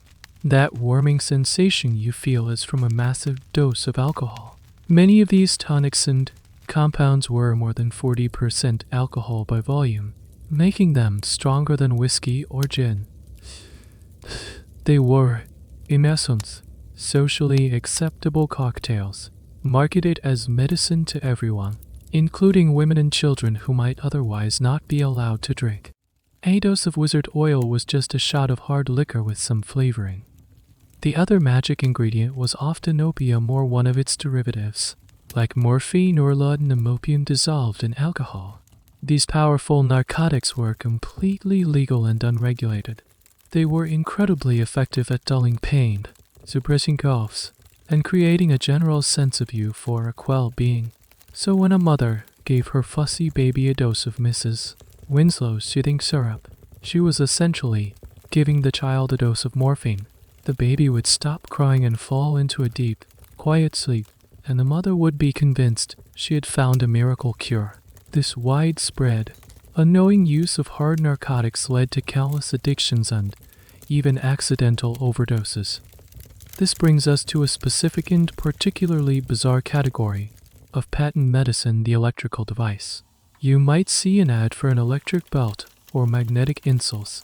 These products claim to use the new and mysterious power of electricity to cure nervous disorders, improve circulation, and restore youthful energy. Of course, these devices did no such thing. They were often just simple belts with a few pieces of zinc and copper sewn, and that might produce a tiny, imperceptible current if you sweated enough. They were pure pseudoscience, capitalizing on the public's fascination with new technology. They were the 19th century equivalent of a healing crystal. The great, ongoing debate among historians of medicine and marketing is this: were the creators of these patent medicines cynical frauds, or did they actually believe in their own products? The answer is likely a mix of both. Some were undoubtedly charlatans who knew they were selling little more than booze and narcotics, but many, raised in a tradition of herbal folk remedies, may have genuinely believed that their secret family recipe for a vegetable compound had real medicinal properties. They might have seen the positive effects, the pain relief, the calming sensation, and attributed it to the herbs, not to the massive amounts of opium and alcohol they were mixed with. They were fooling themselves as much as they were fooling the public. You put the cap back on your bottle of Grimocular. It made you feel better. There's no doubt about that, but now you know why. It wasn't a cure, it was a temporary escape. You were treating your symptoms not with medicine, but with a potent cocktail of liquor and drugs. The entire frontier, you realize, is running on a similar fuel, a fragile combination of whiskey, opium, and wildly optimistic advertising. Your faith in doctors is shaken, and your trust in patent medicines is gone. You pray that you can avoid any further medical emergencies. But the West is a dangerous place. One day, a horrible accident happens in town. A young ranch hand, working with a skittish horse, is thrown and his leg is crushed beneath the animal. The injury is severe. The bone is shattered, and the wound is dirty. The town doctor is summoned, and after a brief, grim examination, he announces the only possible course of action: amputation. The procedure will not take place in a sterile operating theater. It will happen on the kitchen table of the boarding house, or perhaps even in the open back room of the saloon, where the light is better. You, along with a few other stout-hearted townsfolk, are pressed into service as assistants. The scene is one of controlled chaos. The operating table is wiped down with a damp rag. The doctor lays out his instruments on a piece of cloth, a few large knives, a pair of bone-holding forceps, and the centerpiece, a terrifyingly large amputation saw, which looks unsettlingly like something from a carpenter's toolbox. There is no concept of asepsis. The doctor might roll up his sleeves, but he doesn't scrub his hands. His instruments have been used before and were likely just wiped clean, not sterilized. He is completely unaware that he is about to introduce a host of deadly bacteria from his hands, his tools, and the very air itself directly into the young man's body. The greatest threat to the patient is not the saw, it's the invisible world of germs. And there is no anesthesia. Or rather, there are only two forms available. The first is a bottle of whiskey, which is given to the patient in large quantities in the hope of rendering him semi-conscious. The second is a bite block, a piece of leather, or wood for him to clench between his teeth to keep from biting off his own tongue. Your job, and the job of the other assistants, is to be the human anesthetic. You are there to physically hold the man down. You take your position, gripping his shoulders, your knuckles white. You can feel the terror coming off him in waves. The doctor takes a final swig of whiskey himself, for courage. Then he begins. The first cut is with the knife, a deep, circular incision through the skin, muscle, and tissue down to the bone. The man's scream is instantaneous and inhuman, a sound of pure agony that will haunt your dreams for years. He thrashes against your grip, his eyes wide with a pain you can't even comprehend. The room fills with the coppery smell of blood. The doctor works quickly, his face a mask of concentration. Once the bone is exposed, he picks up the saw. The sound of the saw on bone is the most horrific part. It's a wet, grating, crunching sound, a sound that violates the natural order of things. The doctor saws with grim determination, sweat beading on his forehead. The patient has mercifully passed out from the pain. Finally, the saw cuts through the last bit of bone, and the lower leg comes free. It's dropped into a bucket with a sickening thud. This brings us to a specific, and brutally practical, aspect of frontier surgery cauterization. Now that the limb is off, the doctor must stop the bleeding from the severed arteries. The primary method for this was to take a branding iron, or a similar piece of metal, heat it in the nearby stove until it glows red hot, and then press it directly onto the open stump. The sound and smell of searing flesh fills the room. It's a barbaric but effective way to seal the blood vessels and prevent the patient from bleeding to death on the table. Medical historians still debate the survival rates of such procedures. It's a grim calculus. Without the amputation, the patient would almost certainly die from gangrene or infection. With the amputation, his chances were still terrifyingly low. The immediate dangers were shock and blood loss. If he survived the procedure itself, he then faced the near certainty of a post-operative infection or surgical fever, which was almost always fatal. A surgeon's reputation was often based on his speed. A fast amputation reduced the time the patient was in agonizing pain and minimized blood loss. The famous surgeons of the era were known for being able to remove a limb in under a minute. The doctor begins to bandage the charred stump with strips of unsterilized linen. The young man is still unconscious, his face a pale, waxy killer. He has survived the operation. Now begins the long, perilous wait to see if he will survive the recovery. You stumble out of the room, your clothes stained with blood, the smell of burnt flesh in your nostrils. You have just witnessed the absolute pinnacle of frontier medical science. It was brutal. It was horrifying, and it was, in its own terrible way, a fight for life. You have seen, firsthand, what it means to be saved in an age before mercy, an age before silence, an age before clean. The memory of the amputation lingers, a stark reminder of the visible dangers of the West. But as the hot, dry summer drags on, you become aware of a different kind of threat. It's a silent, invisible killer, one that doesn't announce itself with a gunshot or a crunch of bone, but with a sudden onset of stomach cramps, fever, and a debilitating weakness that seems to drain the life right out of a person. The whispers start to spread through town it's the cholera, or he's got the dysentery. These aren't just quaint, old-fashioned names for a stomach bug. These were epidemic diseases that could sweep through a frontier town like wildfire, leaving a trail of death and terror in their wake. Cholera, in particular, was the stuff of nightmares. A perfectly healthy person could wake up in the morning with stomach pains and be dead by nightfall. Its progression was terrifyingly swift, causing extreme diarrhea and vomiting that would lead to rapid, massive dehydration. The victims would become gaunt and skeletal in a matter of hours, their skin turning a bluish-gray color, a condition that gave cholera its nickname the Blue Death. You watch as the town changes. A mood of fear and suspicion settles over everything. People start avoiding their neighbors. The saloon is quieter. The once bustling main street seems half empty. The source of the outbreak is a mystery to everyone. They blame it on a miasma, a poisonous vapor or bad air rising from the stagnant water or the rotting garbage heaps. They burn barrels of tar in the streets, hoping the thick, acrid smoke will purify the air and drive away the disease. They hang sheets soaked in vinegar in their doorways. These are acts of desperation, based on a complete misunderstanding of the enemy. The real culprit is not in the air, it's in the water.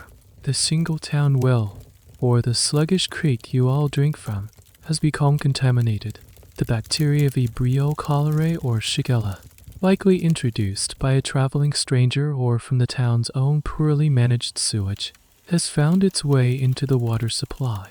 Every time someone takes a drink, fills their cooking pot, or even washes their vegetables, they are potentially ingesting a fatal dose of microbes. The very source of the town's life has become the source of its death.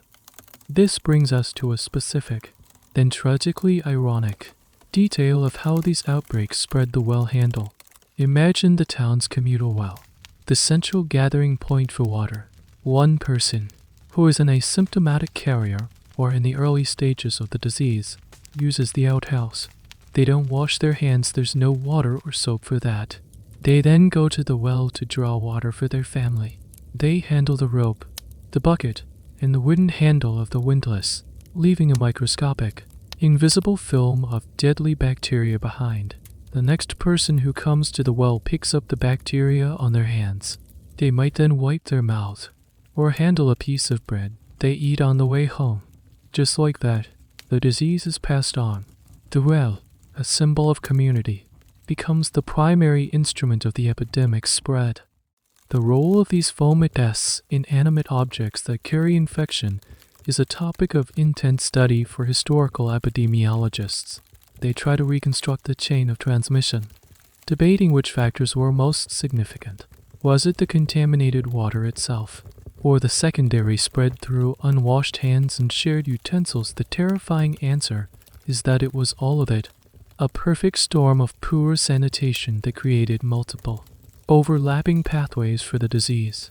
They argue about the index case, the first person to bring the sickness to town, tracing their possible routes of travel along stagecoach lines or railroad tracks. The disease traveled at the speed of human migration. The town doctor is completely overwhelmed and utterly helpless. His usual treatments of bloodletting and purging only hasten the dehydration and make the victims weaker. He has no effective tools against this enemy. He is like a man trying to fight a ghost with a stick. All he can do is offer comfort, which is in short supply. You begin to boil all your water, not just for coffee, but for everything. You scrub your hands raw. You live in a state of constant, low-grade fear, watching your neighbors fall ill, wondering if you will be next. The gunfights and saloon brawls that seemed so dramatic when you first arrived now seem like child's play. The real danger of the West, you realize, isn't the outlaw with a pistol.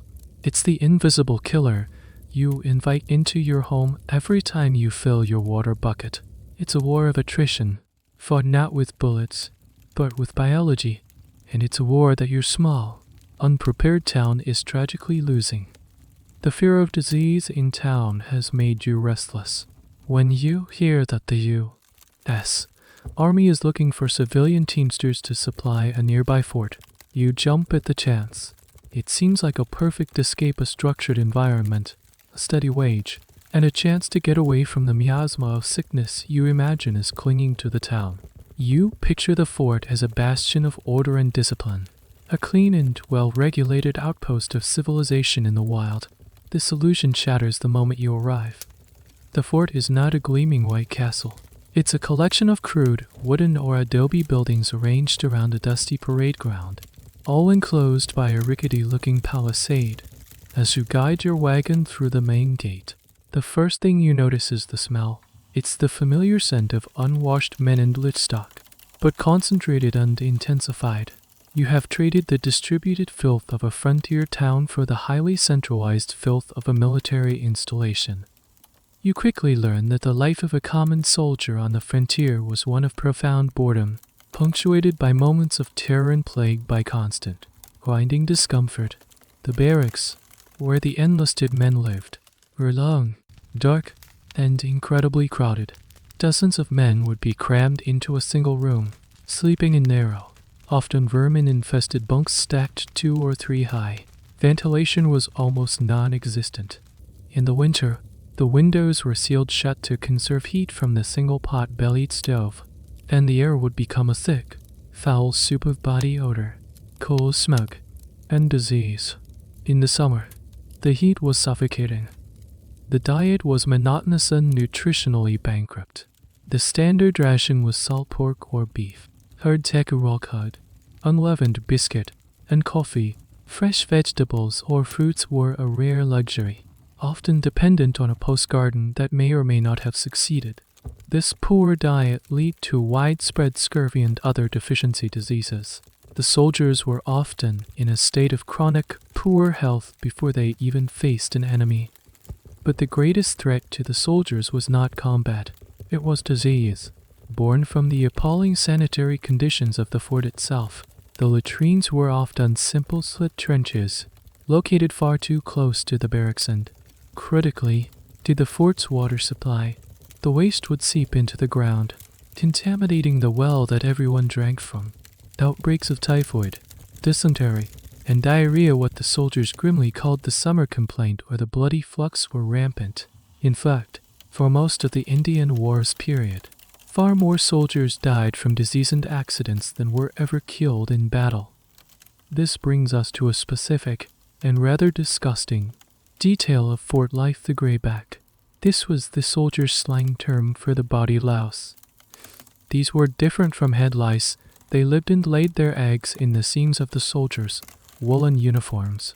Since the uniforms were rarely washed and were worn continuously for weeks or months on end, they became mobile ecosystems for these parasites. The constant itching was a source of endless misery, a condition the soldiers called being chatty. A common pastime was reading one's shirt, which involved sitting by the fire and picking the lice out of the seams one by one, often cracking them between thumbnails with a satisfying pop. Military historians and archaeologists are still debating the command philosophy regarding sanitation. Did the officers, who often lived in much better conditions, simply not care about the health of their enlisted men? Or were they, too, ignorant of the principles of hygiene? The evidence suggests a combination of both.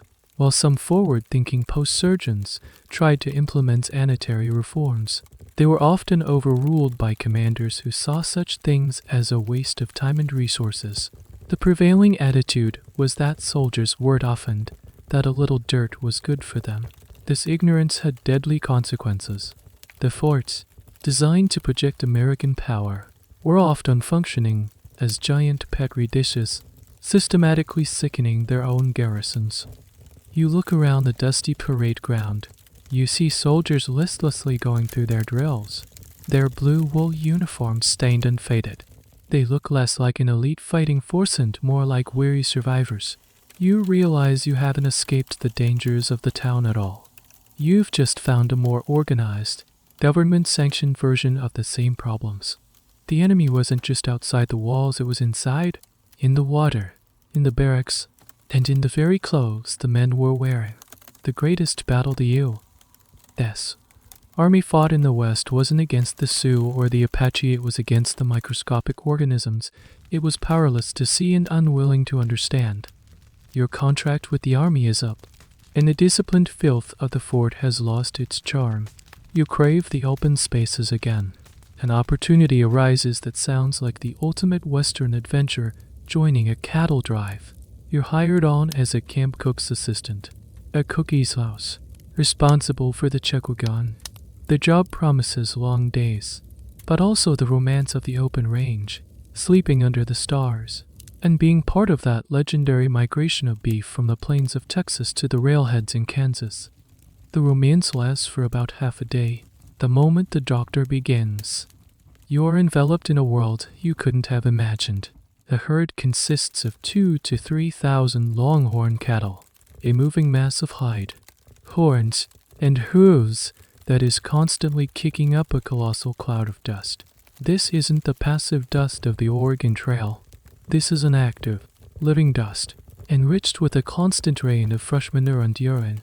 As the checkwagon driver, your position is usually at the front, to get to the next campsite ahead of the herd. That the wind is fickle, more often than not, you find yourself breathing in the scent of 1,000 cattle. It is a thick, earthy, inescapable smell that permeates your clothes, your hair, and the very food you are tasked with preparing. Your life revolves around the checkwagon, a vehicle that is a combination of kitchen, pantry, and pharmacy for a dozen or more cowboys. It's a masterpiece of frontier engineering, but it's also a magnet for grime. The trail is rough, and a fine layer of dust settles on everything, inside and out. Your job is to produce 3 hot meals a day in this mobile dust storm. You bake biscuits in a cast iron Dutch oven, carefully burying it in hot coals, all the while trying to keep the grit from mixing into the dough. You boil endless pots of coffee, which is always more of a gritty sludge than a clean brew. The cowboys call it brown gurgle, and they drink it by the gallon. The diet on a cattle drive is famously monotonous. It is coffee, beans, and beef, and bacon, and sourdough biscuits. That's it. There are no fresh vegetables, no fruit, no variety. The beans, or prairie strawberries, are the centerpiece of every evening meal. The meat is usually from a calf that had to be put down, or from the less desirable cuts of a steer. The repetition is mind-numbing, but the cowboys, hungry after 12 hours in the saddle, devour it without complaint. This brings us to one of the most iconic and misunderstood pieces of cowboy equipment, the bandana. You've always seen it in movies as a jaunty fashion accessory, tied loosely around the neck. You quickly learn its true purpose. It is the cowboy's primary tool for personal hygiene and survival. When riding at the back of the herd, in the thickest part of the dust cloud, a position grimly known as drag, a cowboy would pull his bandana up over his nose and mouth. It was a primitive, but essential, dust filter. It was also a washcloth, a napkin, a bandage for a cut, a pot holder for a hot coffee cup, and a strainer to filter the worst of the wig lies out of a drink of water from a stagnant pool. That single piece of colored cloth was the most versatile and important tool a cowboy owned, and it was, by necessity, perpetually filthy. Historians who study the culture of the American cowboy often debate the psychological effects of the cattle drive. For 2 to 3 months, these men lived in a state of almost total sensory deprivation. Except for the overwhelming presence of cattle, they were isolated from society, with no contact with the outside world. The work was grueling, dangerous, and incredibly boring. How did they cope? The theory is that this intense, shared experience created a powerful bond, a unique subculture with its own codes of conduct, its own language, and its own songs. The misery and the monotony were what forged the cowboy identity. And for 2 to 3 months, you don't bathe, not once. There is no opportunity, and no one cares. You wear the same clothes day in and day out, until they are stiff with sweat, dirt, and grease. You sleep on the hard ground, wrapped in a single bedroll. You learn to ignore the lice, the flies, and the constant, pervasive smell. You become part of the landscape, as weathered and grimy as the earth itself. The clean, handsome, singing cowboy of the movies is a laughable fiction. The real man was a tough, sleep-deprived, and profoundly dirty migratory worker, engaged in a long, slow, and incredibly smelly battle to move a few thousand pounds of beef across the continent. And you are right there with him, breathing the dust and dreaming of the day you'll reach the end of the trail. The cattle doctor finally ends. You get paid, and you thankfully part ways with the herd. The dust and the smell. You find yourself back in a frontier town, perhaps the same one you left, or one just like it, but something feels different. You've been away for a while, and in your absence, a few subtle, almost imperceptible changes have begun to occur. You are witnessing the first, hesitant breaths of civilization. The most significant change is right under your feet. As you walk towards the saloon to wash the trail dust from your throat, you notice you are no longer slogging through the familiar ankle-deep muddy manure. A new structure has appeared, a wooden boardwalk. It's a simple, elevated walkway made of rough planks, running along the front of the main buildings. It's not elegant, and it's wobbly in places, but its effect is revolutionary. For the first time, you can walk down the main street without having to navigate the quagmire. You can enter a store with relatively clean boots. This simple wooden platform is a profound statement. It's a declaration of war against the tyranny of mud. It represents a collective decision by the town's merchants and citizens that they are tired of living in a swamp. It's a literal and figurative elevation of daily life, a separation of the human world from the muck of the street. You walk along it, your boots making a satisfying, solid CLOMP sound. It is the sound of progress. You notice other small signs. The general store has a new, larger glass window, replacing the old greased paper. It lets in more light and allows for a proper display of goods, a sign of growing prosperity and confidence. Down the street, you see a crew of men working on a new building. It's not a log cabin or a simple clapboard shack. It's being constructed with uniform, milled lumber brought in on the railroad, and it looks like it might even have 2 stories. The town is moving beyond simple survival and starting to invest in permanence. This brings us to a specific, and often overlooked, harbinger of change: the fence.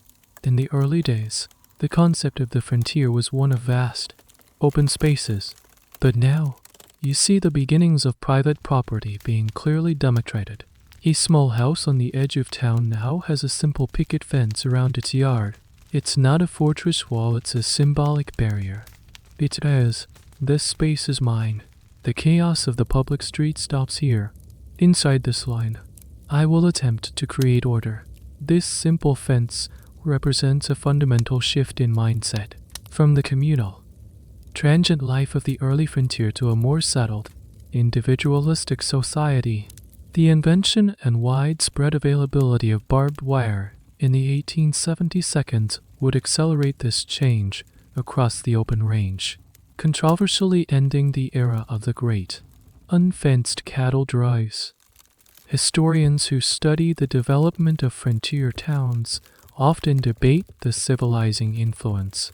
What were the key factors that transformed a chaotic outpost into an orderly community?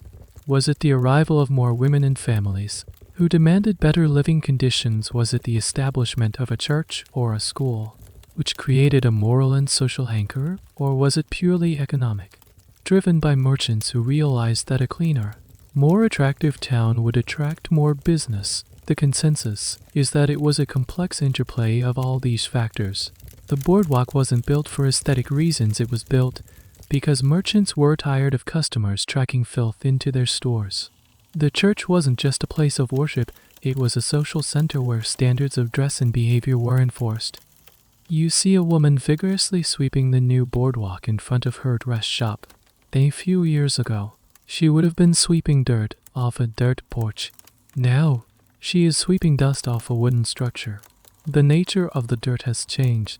It's a small difference, but a meaningful one. It's the beginning of a long, slow battle to push back against the grime, to impose human order on a chaotic environment. The town still has its dirt, it smells, and it's dangerous. The outhouses are still there. The water is still questionable. But something has shifted. A faint, fragile breeze of civilization is beginning to blow. It's not a revolution, it's an evolution. A slow, plank by plank, fence post by fence post transformation. You stand on the boardwalk, a solid foot above the mud, and for the first time, you feel a flicker of hope that this raw, wild place might one day become something resembling a home. The boardwalks and fences are a start, but the real revolution arrives on a train.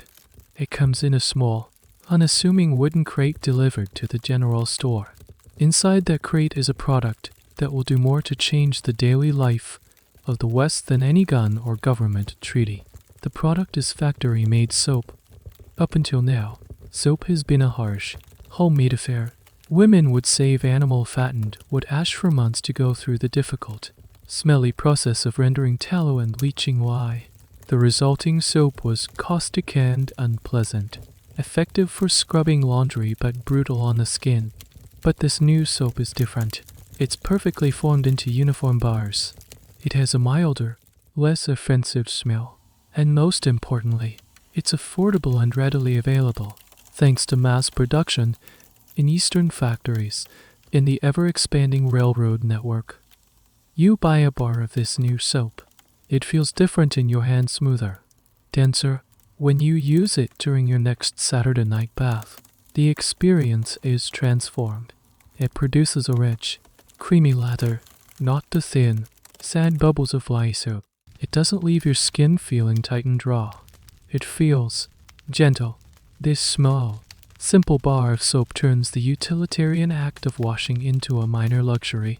It's a small pleasure, but in a world of constant discomfort, small pleasures are monumental. Alongside the soap, another, even more powerful force for change is beginning to spread. An idea, the germ theory of disease, pioneered by scientists like Louis Pasteur and Robert Koch in Europe, is slowly making its way across the Atlantic and into the American consciousness. Newspapers and magazines, also brought by the railroad, begin to run articles about these strange, invisible microbes that can cause sickness. At first, the idea is met with skepticism and ridicule. It seems absurd to think that a tiny, unseen creature could be more deadly than a grizzly bear. But the idea is persistent. Traveling lecturers and forward-thinking doctors begin to talk about the link between cleanliness and health. They advocate for washing hands, for protecting food from flies, and for boiling drinking water. They explain that cholera isn't caused by bad air, but by a germ in the water.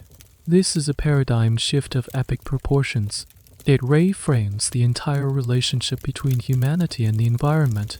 Sickness is no longer a matter of bad luck, divine punishment, or imbalanced humors.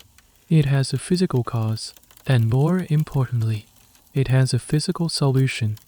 This leads to a fascinating, and often overlooked, social phenomenon: the rise of the sanitary crusader. These were often women who, armed with this new knowledge, began to campaign relentlessly for public health reforms. They formed town committees to demand better waste disposal, the protection of the town's water supply, and the draining of stagnant ponds where mosquitoes now suspected of carrying malaria were breeding. They were often dismissed as hysterical or meddling, but they were the vanguard of a public health revolution. They understood that personal hygiene in the home was not enough if the public environment remained a cesspool. The historical debate here centers on the speed of this change. How quickly did these new ideas about germs and sanitation actually take hold on the frontier? The answer is incredibly slowly and unevenly. In larger, more prosperous towns with a newspaper and active community groups, the changes might have started in the 1882. In smaller, more isolated communities, the old ways of thinking and living might have persisted well into the 20th century. It was a generational shift. People who had spent their entire lives believing in me as were not easily convinced to fear an invisible bug. It was a battle between tradition and science, fought at the level of the town council and the family dinner table. You start to see the evidence of this slow revolution.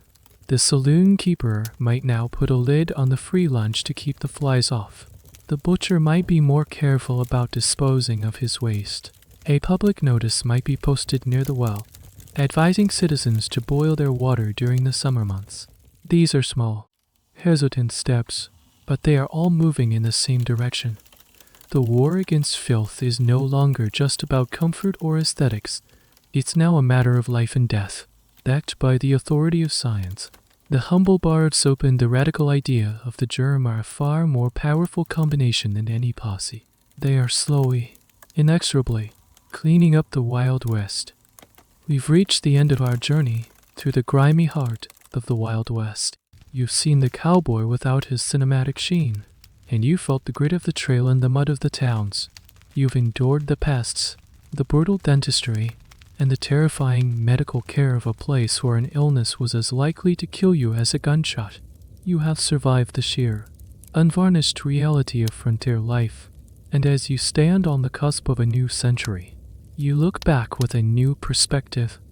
The romanticized image of the American West, the rugged, handsome cowboy riding across a pristine wilderness, is officially dead to you. You understand that the ruggedness was a function of necessity and a complete lack of sanitation. The handsome look was just a mask of dust, sweat, and animal grease. The pristine wilderness was often landscapes scarred by poorly managed waste and contaminated water. The Wild West wasn't a noble struggle against nature, it was a constant, intimate struggle against dirt, disease, and parasitic infestation.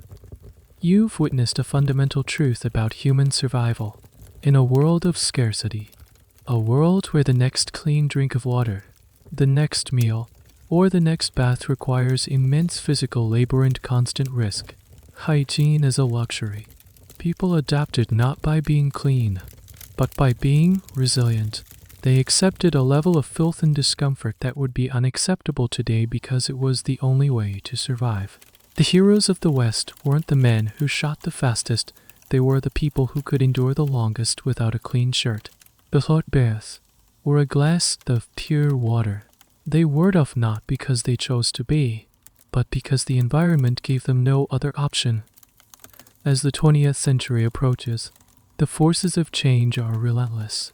The railroad, the invention of barbed wire, the growth of cities, and the spread of scientific knowledge, especially germ theory, are all working to tame the frontier. The cowboy is becoming an anachronism. The frontier town is evolving into a settled community, demanding paved streets, municipal water systems, and public health regulations. The wildness is being paved over, sanitized, and contained. You think about the story of the West. It's always been about freedom, expansion, and rugged individualism. But you now know the hidden cost of that freedom, the freedom to be profoundly, dangerously dirty.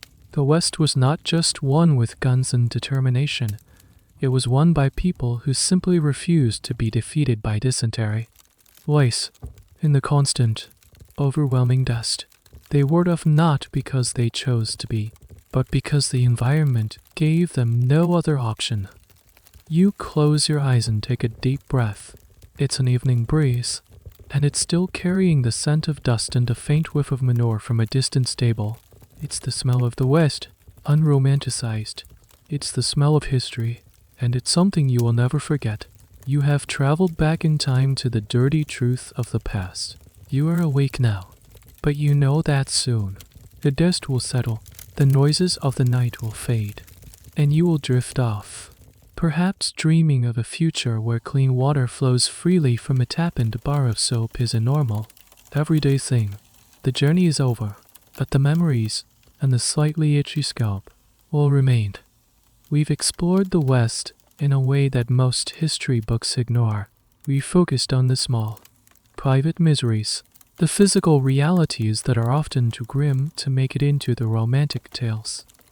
But as the world around you gets quieter, and the sounds of your own home settle into a peaceful hum, you can start to feel the tension easing away. The itching and the odors of the frontier are fading into the past, as all good stories do. You are not in a dusty cabin anymore. You are safe, comfortable, and warm in your own bed. Let the images of the past dissolve. Let the smells of the frontier drift away on the breeze. The dust is settled, the noise has died down, and the characters of our story are finally at rest. It's time for you to rest now, too. The trail is closed for the night. The end of the article. Good night.